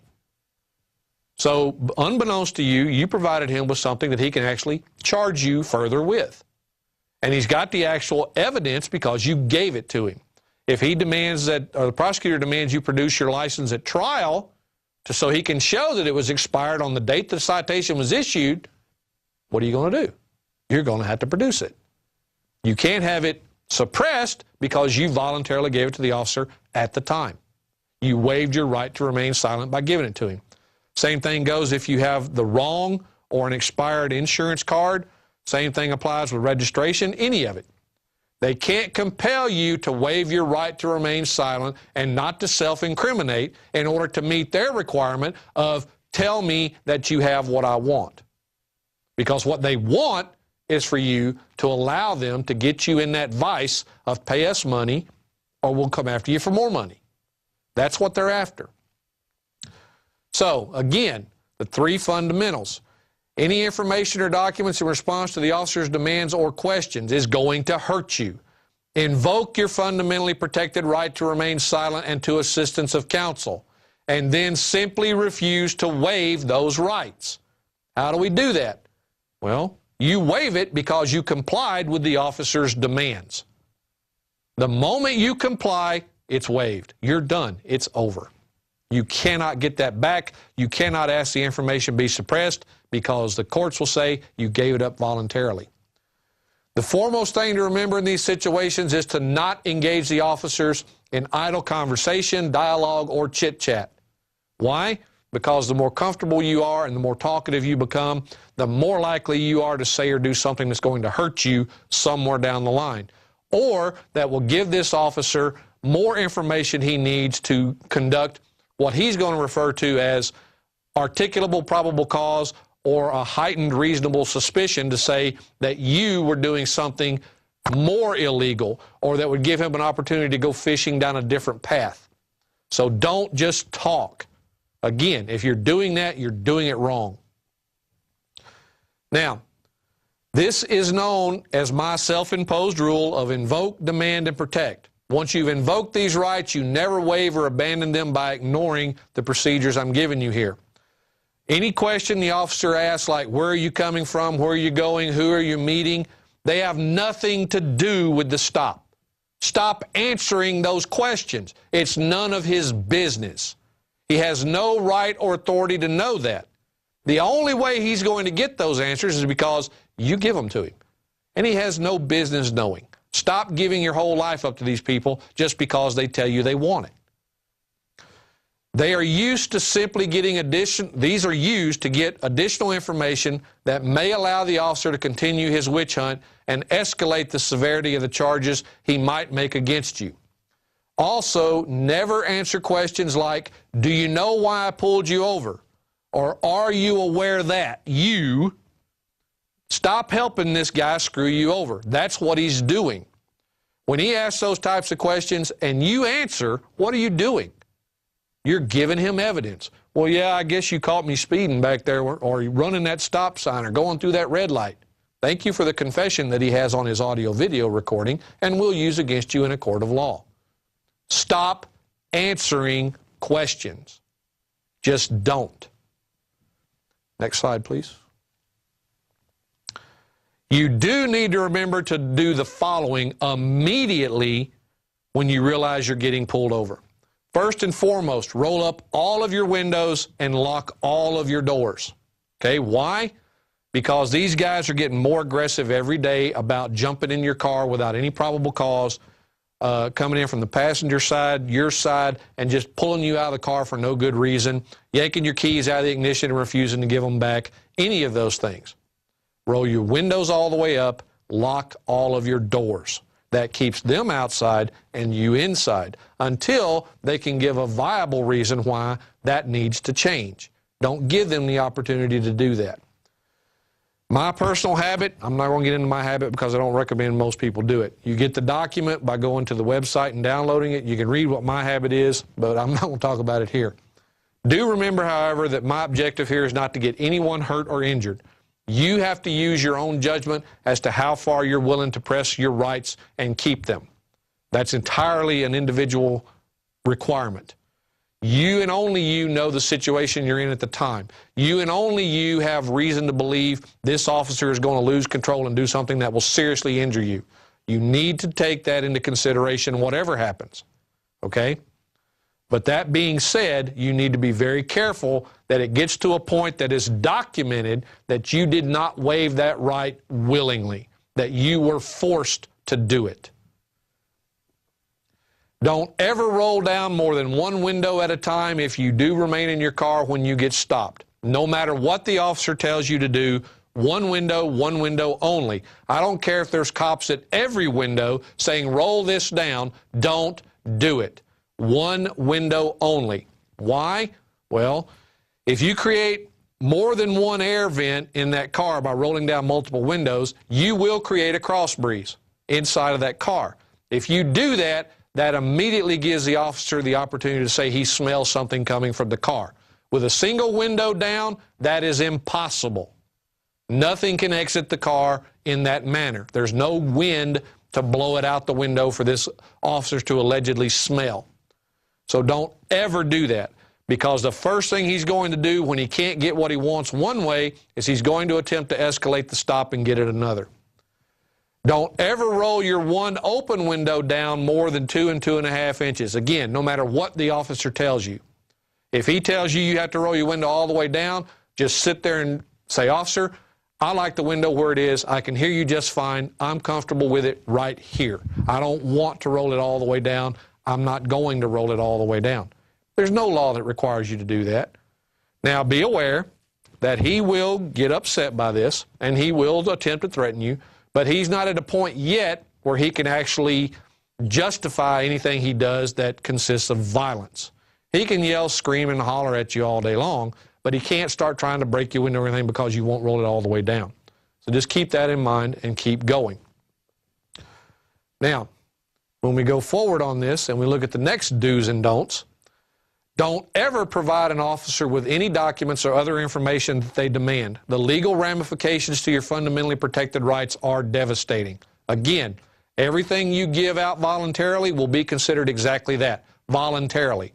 It can be used against you, and there will be no chance of you to have it suppressed because you waived the right to remain silent and not provide that information.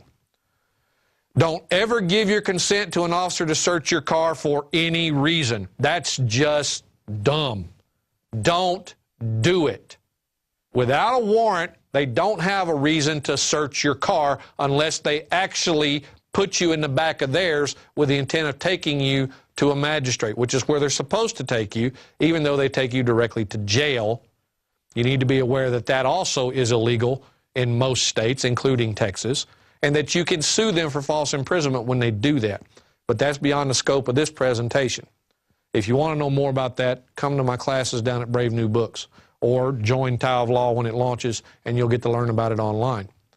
Now, if you give them consent, here's the potential downside.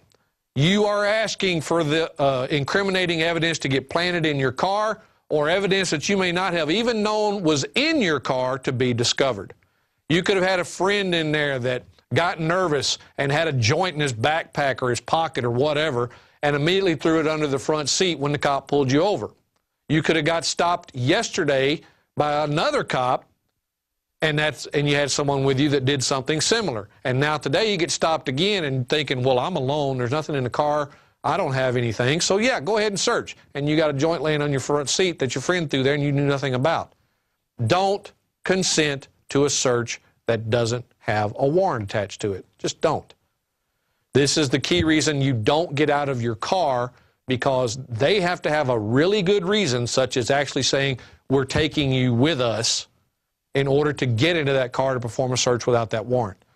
The search incident to arrest requirement that allows them to do it without a warrant, even though you're in a custodial arrest, they're lying to you about that and haven't informed you of that. So if they attempt to search the car at this point, the search can get thrown out and suppressed as being illegal, and they know it.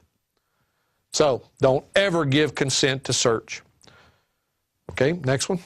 All right, the officer is going to almost always insist you are not under custodial arrest, but rather are simply being detained or a part of an investigative detention. Again, that's a lie.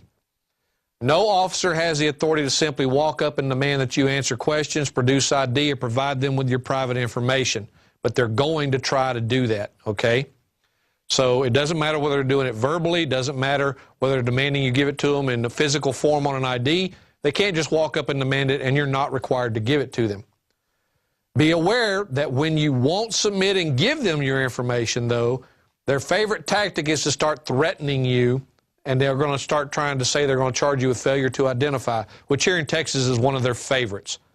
But the problem is, when you read the failure to identify statute, there's only specific ways to commit that offense. And in either case, in order to charge you for not providing information, the officer is required to have already arrested you for some other type of offense. Failure to identify is not an arrestable offense in and of itself, except in the subpart B, where it gives the requirement that you don't provide false information in a legal detention. But notice the contrast. In a legal detention, you can't give false information, but you can refuse to give any. Whereas in a lawful arrest for some other offense, you shouldn't give false information and don't, but they also, at that point, they say you can't refuse to give them name, address, and date of birth. And that is the only 3 pieces of information you're required to give. But nowhere are you required to provide that information at any time on a physical form of ID. You don't have to do it with a license. You don't have to do it with a passport. You don't have to do it with any form of physical identification. Verbal is enough, as long as you provide those 3 pieces of information if you've been lawfully arrested or detained. Now, given that, when you go down a little further on that and you be aware that you don't give them the information, they're going to try to charge you with failure to ID, or they're going to attempt to charge you under, after these following conditions, as I just stated, under the arrest versus the detention, they may try to charge you with obstructing governmental operation as well. Again, you cannot obstruct governmental operation simply by refusing to say anything, nor can you do it by verbally responding or interfering with what they're doing by not being quiet. It has to be some sort of physical interference before you can be charged with that obstruction of governmental operation that they try to use. But they will do anything they can to intimidate you if you let them.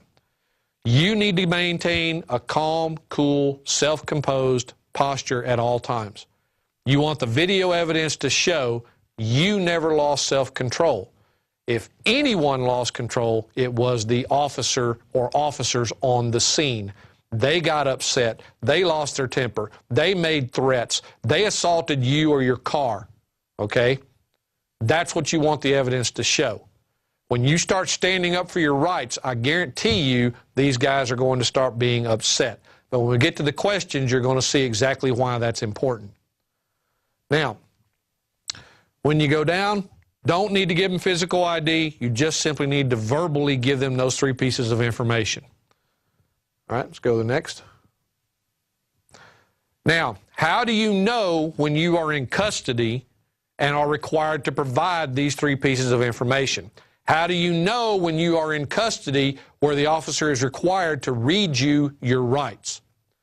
Well, this legal equation, as I call it, was taken directly from the case law dealing with that particular aspect of the term custody and functional equivalent of custody.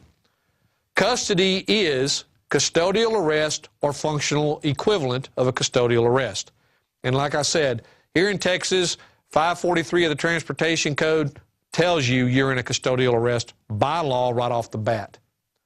A functional equivalent of custodial arrest is when a reasonable person, considering the totality of the circumstances, would believe that he or she is in police custody to a degree associated with a formal arrest. In other words, you can't say, am I free to go? And the officer turn around and say, yes. If you say, am I free to go? And the officer says, no, now you have the legal presumption of custodial arrest.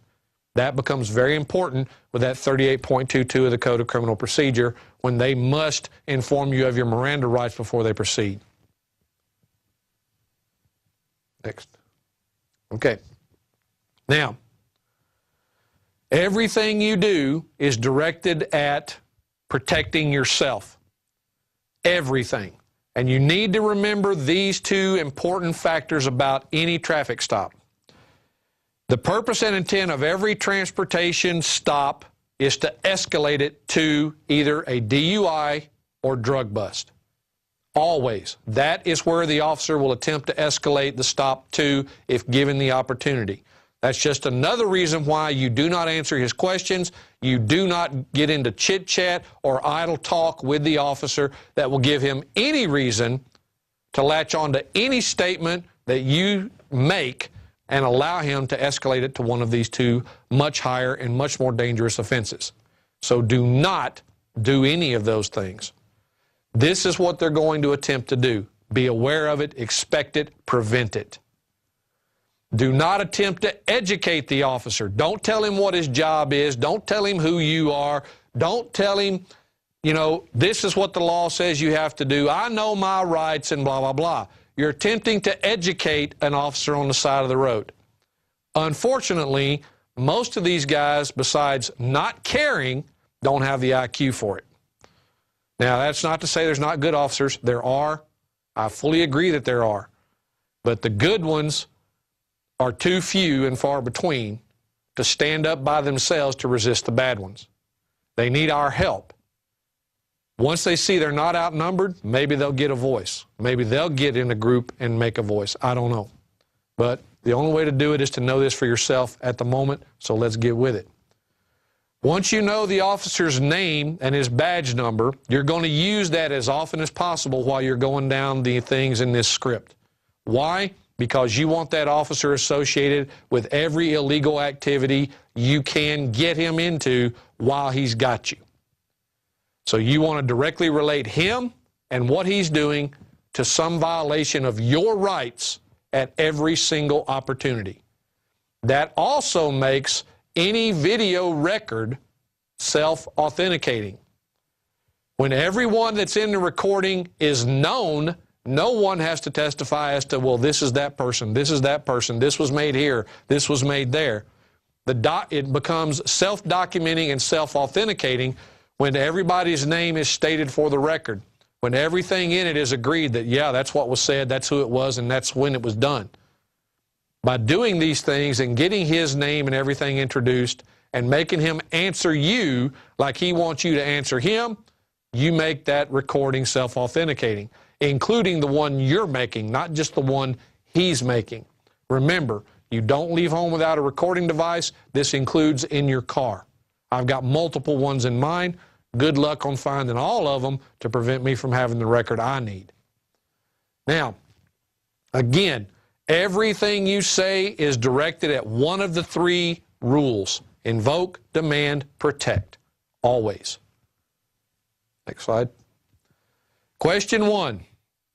For the record, may I get your name and badge number, please? This is the first thing you ask when the officer approaches your car window. You want to know who it is you're dealing with and how to identify them. Make sure that your recording catches their name and badge number. That makes your recording self-authenticating. Immediately, let's just say, for instance, the officer said his name is Davis and his badge number is 123. Officer Davis, badge ID 123, is there recording being made of this encounter? Again, you want him to tell you whether or not he's making an official record of this. The things highlighted in yellow, while not required, will help you possibly down the line when you start asking the question about, you know, when you ask for this information and they say, well, we didn't make a recording or the equipment was malfunctioning. These three things will help you prove that's a lie if you got an answer to them on your recording. So these are optional, but potentially helpful. Officer Davis, badge number 123, what is the emergency and how can I help you? Again, we're not going to assume we did anything wrong. We're not engaged in transportation. We're not commercial. Therefore, his authority to pull us over for some alleged offense under that code is non-existent. Therefore, we have to ask, why are you stopping me? Do you have a problem and do you need me to help you? Because in Texas and most other republics, they can ask for help from the people to subdue a criminal or things of that nature, and you're required to help if you can. So we're going to ask. Officer Davis, badge number 123, what facts or information are you alleging gave you probable cause to stop and accost me? Right there, we're asking the officer to validate his authority. What alleged facts are you relying on as your authority to do what you're doing to me right now? Now, of course, he's going to cite immediately something related to transportation. When we get to trial, that's going to become very important, not only in our defense, but also in our federal lawsuit when we sue everybody in the food chain after this case is over.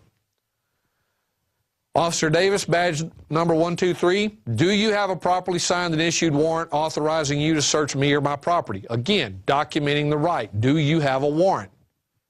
And this warrant specifically directed at searching, okay? Can you search me or my property? If he says yes, simply ask to see a copy of the warrant. Texas law is now written where the officer is not required to have the warrant in his possession. Used to, he had to have it with him. However, even though he doesn't have to have it in his possession, if you demand to see it, he must produce it as soon as is practicable. Once he gets you to jail, if the magistrate sends you to jail, once he brings you into the magistrate, which is where he is supposed to take you first and foremost, but never does. Again, if he takes you directly to jail, you've got a lawsuit for false imprisonment that you could go after him with. I recommend you do that. Officer Davis, badge number 123, do you have a properly signed and issued warrant of arrest that accurately describes or names me as the person to be arrested? Again, you're going to arrest me, where's your warrant? Okay? Your warrant either has to state me by name or description as the person it applies to. Where is it? Again, if he has it, ask to see it. If he doesn't give it to you right then, he's required by law to still produce it as soon as practicable. For the record, I am not operating in a for-hire capacity by engaging in any form of transportation or other commercial use of the highways. Officer Davis, badge number 123, please acknowledge that you have been so informed. Now, this officer is not going to know what you're talking about, and he's not going to care. He may refuse to answer and so on and so forth. However, you want an answer to every question you ask. When they don't answer, do what they do. Keep repeating the question till they respond. He may say, I don't care, I don't know. Doesn't matter. But you want an answer to this question before you allow him or yourself to move on. Very important that you get this, because once he admits that you told him you were not operating in transportation and he continues to do something to you using that as his authority, he has admitted his authority was gone and he held you anyway. That is going to be a very big problem for him in federal court. I had no authority to keep you there, but I did it anyway. Well, we're going to prove to him why that's a very bad idea. Officer Davis, badge number 123, am I under custodial arrest? Again, this is where he's going to lie. If I am not under custodial arrest, am I free to go? And again, he's going to tell you no. You cannot get the same answer to these two questions. They're completely opposite to each other. Either you're in a custodial arrest and not free to go, or you're not in a custodial arrest and you are free to go. They can't be the same answer. Officer Davis, badge number 123, what is the articulable probable cause that leads you to believe that I have committed or am about to commit a crime that authorizes you to stop and detain or arrest me? Again, the officer is going to cite some alleged transportation offense as his initial probable cause. You want that in the record. He's already admitted up here that you told him you were not in transportation, and now right here he's saying, but that's still what I'm going to use as my authority to accost you or do anything else to you. For the record, Officer Davis, badge number 123, in order to protect my rights and not waive any by error or accident, I wish to clarify my legal understanding of the situation. You said that I am not free to go, so I must conclude that I am in a custodial arrest and not simply an investigative detention. Therefore, I am invoking all of my fundamentally protected rights, including my right to remain silent and my right to assistance of counsel. From this point forward, I do not consent to providing you with any information or documents that could or will be used against me in a court of law or to possibly incriminate me.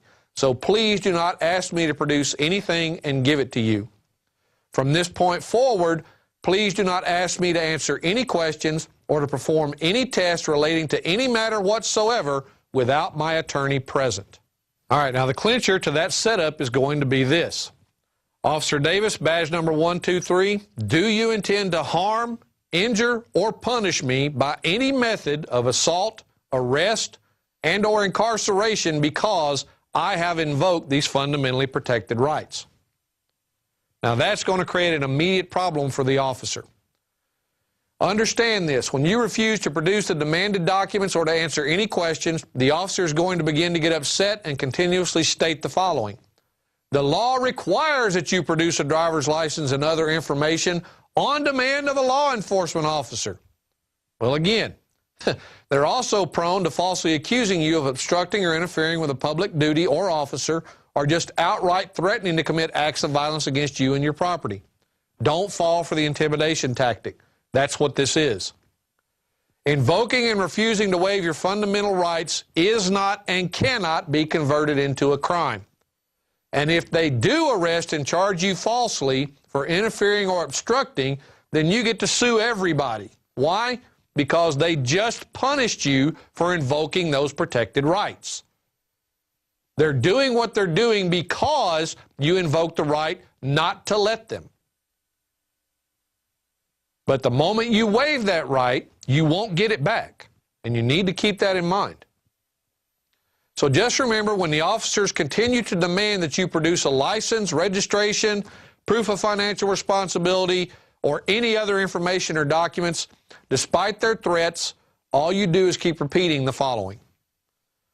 For the record, Officer Davis, badge number 123, no law is valid if it requires me in any way to waive any fundamentally protected right in order to exercise any other right or alleged privilege. And no law can convert the free exercise of any right into a crime. I have repeatedly informed you that I choose not to waive any of my fundamentally protected rights. So I ask you once again, officer, do you intend to harm, injure, steal my property, or otherwise punish me for invoking my fundamentally protected rights? Again, we're putting them between a rock and a hard place on making this choice. Because remember, their video record is showing that all you're doing in a calm, cool, collected voice is invoking your rights.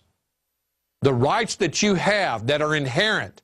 They're not constitutional rights. They're not civil rights. They are unalienable, inherent rights. And he can't have them unless you give them away. So don't. If he's going to harm you, he's going to do it anyway. If he's going to threaten you, he's going to do it anyway. Keep that to a minimum whenever possible. But don't waive your rights until you can prove that the only reason you waived them was because of the threat of violence against you or your property. Okay? That's very, very necessary. The courts will give them every possible opportunity to escape if you assist them in any way. So don't. Now, warning. Be prepared for the officer to do or threaten precisely that he is going to harm, injure, or punish you or your property in some form or fashion. So again, they're going to start threatening you with all kinds of things, including the falsified criminal charges we've already discussed. You only need to use this subitem A portion of this once. Anytime you deal with a particular officer, use it on that officer, and it's only required that you do it once because the record will show that you notified him and gave him the chance and the opportunity. Officer Davis, badge number 123, due to your attitude, demeanor, and your continuous threats to falsify charges and commit acts of violence against me and my property while displaying a deadly weapon, I feel physically threatened and in fear for my life. I demand that you cease and desist and that you get a supervisor here immediately. I do not consent to any of your actions, the use of force against me or my property, or to being forced to exit my car for any purpose, especially so that you may attempt to steal my property and or assault, injure, or kill me. Again, we're telling the officer exactly what we expect him to try to do. And it's now a part of the official record. Now it's on his back to make sure that anything he does not give the impression that that is what he's trying to do. This actually sets it up to protect you from the officer's actions by making it known to him exactly what you are expecting those actions to be. and so will any jury that sees or hears this recording. And that, folks, is what we want. We want a record that shows a jury in either court, whether it be at trial or at the federal level when we're suing, doesn't matter. We want to show that we did nothing wrong. We simply invoked our rights. We asked the officer to respect that, and all he could do was threaten us with violence when we did so. That's not going to bode well for him on the other side. Officer Davis, badge number 123, you are fully aware that I have already invoked my fundamentally protected right to remain silent and my right to assistance of counsel. Do you intend to continue in your unlawful efforts to violate my rights? Just keep repeating this like a broken record. Once you've invoked these rights, stand on these rights. So far, I've had, since this script has been updated and used, I've had 2 people that have been the only ones that have used it properly because they took it with them and they had it memorized. One was a young lady from the Ukraine who's been here for several years, and I find it rather ironic that someone from that part of the world that is used to having their rights limited to such a large degree comes all the way to America to begin to exercise rights that all of us have, and she's doing it better than we Americans are because we don't even know what our rights are anymore. Now, that's irony on the hoof right there, I got to tell you. The other gentleman was someone who every time he's been stopped has gotten arrested. Every single time he's been pulled over, the cops have taken him to jail. The first time he used this script was the first time he went home instead of to jail. Why? Because despite all their threats against him while they were outside his car, the only thing that they could do was show that he had done nothing wrong by invoking his rights. And anything they did to him outside of writing that citation was not going to go well for them later. So, folks, there is a purpose to this script. It wasn't put together just off the top of my head. Everything in here is designed to do something toward invoking, demanding, or protecting your fundamental rights. Now, that being said, we're going to go a little further down here and see other ways these guys have been trained to make that harder to do. So, it is my belief that the information you are demanding may possibly be used against me in a court of law or an attempt to incriminate me. And that's true. It will be. And if that is so, then upon the advice of legal counsel, I must respectfully decline to provide you with any information or evidence that possibly can or would be used against me for those purposes. You have the right not to provide it. Don't. Not a hard choice, folks. Officer Davis, badge number 123, I am asking you again, do you intend to continue to deny me in my rights and to falsely imprison me, or am I free to go? You keep repeating this section down here, and this record is going to be self-authenticating all the way through, and they're going to have a severe problem with anything they do other than just issuing the ticket. That is the purpose.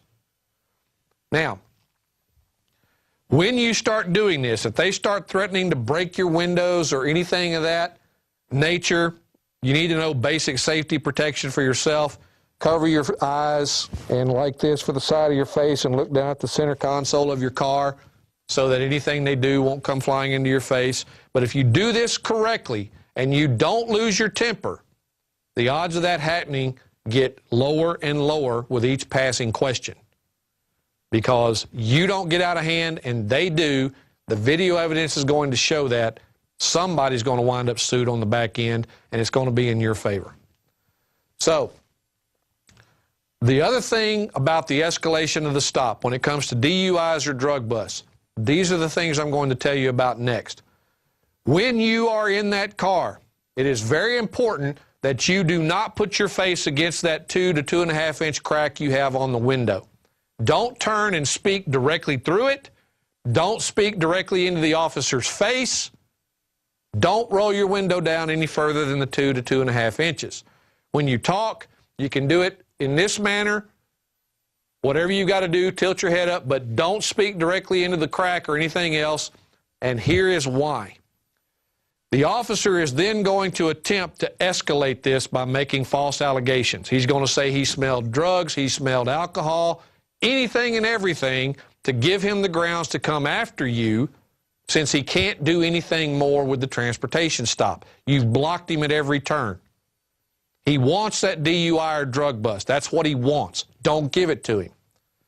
Now, the young lady from the Ukraine that I was speaking of, they did this to her. This question is based entirely on what they did to her. Right after they got her stopped, she called me, so I'd be on the phone with her and could tell her what to do while they had her pulled over. And she was pulled over by a Travis County deputy here in the Austin area on this particular occasion. He was joined in short order by 3 others, including a supervisor. Now, what he did was, after they had already written the ticket, they refused to give her back her identification, which was a passport and a student ID. That's what she used for identification. They wouldn't give her identification back, nor would they give her a copy of the citation, even though she had already signed it. They held her there for another 48 minutes trying to get her to get out of the car by doing the following. What they did was illegal. But if you don't know how to respond immediately to what they do right here, this video is no longer going to be helpful to you in a court of law. It's going to be hurtful. Why? Because the officer has made an allegation regarding a potential offense that you have failed to rebut the moment it was made. A jury sees or hears that, and immediately the presumption of guilt is going to creep into their minds. So you must expect this, you must be prepared for it, and you must respond appropriately. The moment the officer says something of one of these 2 things here, sir, ma'am, I smell alcohol or marijuana, and I'm going to have to ask you to step out of the vehicle. Or, sir, ma'am, are you aware that you did something, and I'm going to have to ask you to step out of the vehicle? All right? Beware. The moment they say something like this, they are making an attempt to escalate. Stop it in its tracks. This is how you respond to this. Officer Davis, badge number 123, your statement is patently false and an outright lie. Are you now trying to fabricate probable cause by making false statements into the record and false allegations against me? Now, the young lady I'm talking about, when they pulled this out of the hat on her, had no clue how to respond. Fortunately, I was on the phone listening. I told her to say exactly this, and she did. This was what happened next. Ma'am, hold on, please. I'll be right back. And the officer turns and walks away to go get advice on what do I do now. She caught me red-handed, flat-footed, making a false accusation, and the recording shows that she expected it. Her response was too quick not to expect it. But I'm practiced at this. I know how this works. So having me on the phone with her prevented what would have otherwise been a possible bad outcome for her. Now, this officer walks away for several minutes. He comes back to the window with his supervisor, and they start arguing with her about the alcohol and everything else. She keeps repeating this and saying, look, I invoke my rights. I'm not getting out of my car to do a breathalyzer. I'm not getting out of my car to discuss anything with you because I've invoked my right to remain silent and I've invoked my right to assistance of counsel. Getting out of my car to do anything of that nature will not help either of us, and I'm not doing it. Ma'am, we'll be right back with you. And they turn around and walk away from the window again. She's not waiving her rights, folks. No matter what they tell her or what they threaten her with, she's not waiving her rights. When this was all said and done, all they did was finally give her back her ID and a copy of the citation, and she went home. Yes, they held her up for a couple of hours, okay? And they wrote her tickets for things that she could have easily done if she was willing to waive her right to remain silent and everything else by producing the documents they wanted. But believe me, when you get to trial and you start arguing not engaged in transportation, the last thing in the world you want is the state prosecutor to stand up there and say, well, They produced a license, which is associated with transportation. They produced the registration, which is associated with transportation. They said they were driving a vehicle, which is associated with transportation. And they gave them proof of financial responsibility, which is also associated with transportation. The record now shows clearly that you confessed that transportation is absolutely relevant to what you were doing, and the officer was fully justified in pulling you over to issue that citation. That, folks, is what waiving your rights has accomplished by producing the information they are demanding. Like it or not, they expect you to waive your right of due process, your right to self-incrimination, and everything else to accommodate their desire to generate revenue off the backs of you and I. It really boils down to that. It's about money and nothing else. They enforce these laws to generate that revenue. It has nothing to do with public safety. Absolutely nothing. I mean, how does having a sticker with the 11 on it rather than a 12 hurt anybody? How does having a license that expired yesterday versus next week hurt anybody? Doesn't. It doesn't hurt anyone. The only people that these things apply to are those engaged in the regulable activity that we call transportation. And when you get down to it in transportation, we have to worry about the issue of going to trial, which again is one of the things that we do in my class down at Brave New Books every Sunday from 2 to 5. In that class, we do practical application of this knowledge. We teach you how to act and behave at the stop. We teach you how to interact with an officer. We teach you how to go to court, make your arguments, present your case, file documents, do what needs to be done to defend yourself. That's practical application of this knowledge. Part of this knowledge from transportation deals with what I call the 7 deadly sins. Terminology, like I said at the beginning of all of this, is extremely important in relation to this. Terminology is everything. Semantics is everything.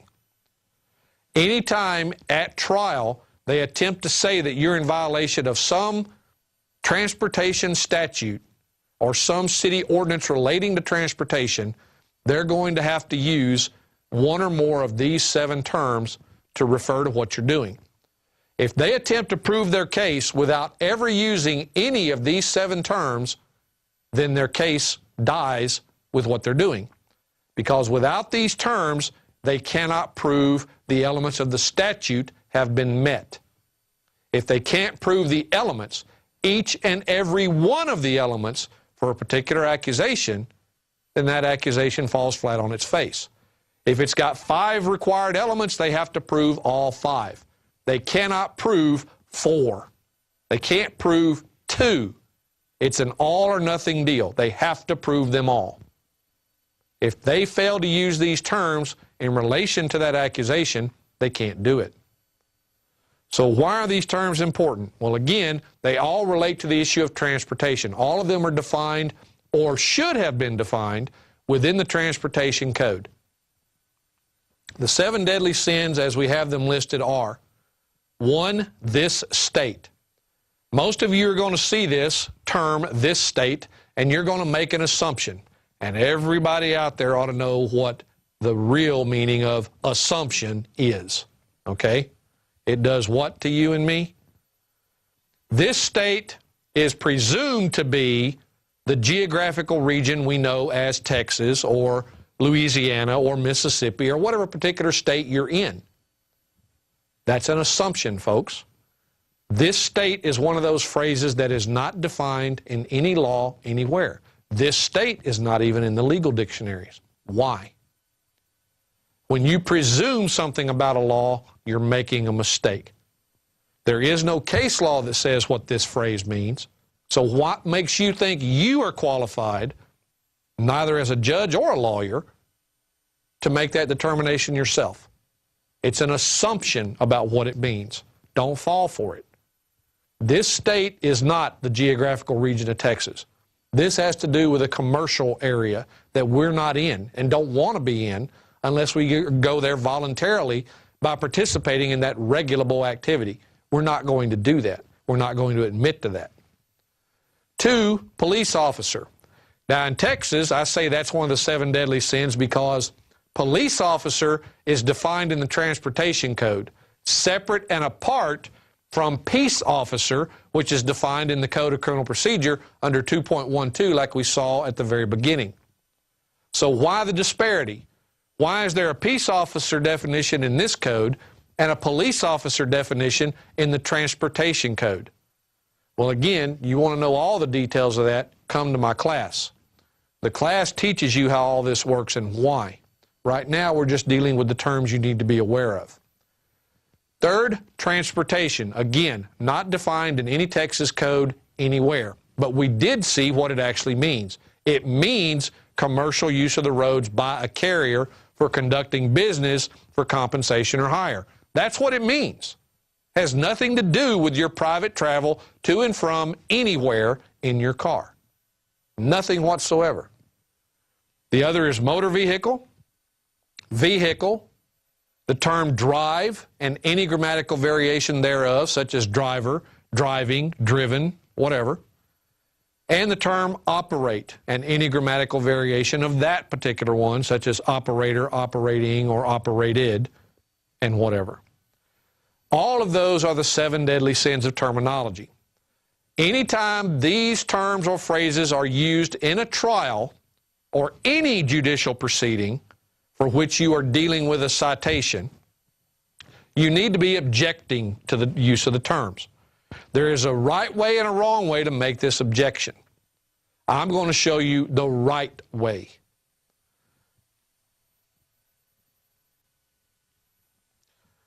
The objection to be made comes in 3 parts. The first part of the objection is beginning the objection by clearly stating the specific legal terms, which would be any of the 7 deadly sins, that were used by whoever you're objecting to. Doesn't matter who used it, you're objecting to it. 2, that the legal meaning of these terms is being assumed, as is their applicability to you and your alleged actions. And the terms have not been properly defined. That's the other thing you'll never see the state do in court. The state will never say, well, right here in statute section such and such, the definition of driver is this, and the definition of vehicle is this. They will never, ever do that. Never. If they do that, you get to argue it. If you get to argue it, you get to argue what I'm telling you about transportation being commercial. They can't have that. That will interfere with the revenue stream. Everybody knows what I'm showing you here, the money flow stops. That can't happen. They're choking to death as it is. They can't steal enough from us overnight. So, if they're not properly defined, then the assumption is that they mean what everybody thinks they mean rather than what the law says they mean. Nor are any of these terms and facts of their definitions currently before the court as facts to be considered in this case. There's no fact before the court that says a driver is A, or that I was acting in the capacity of a driver during this alleged offense.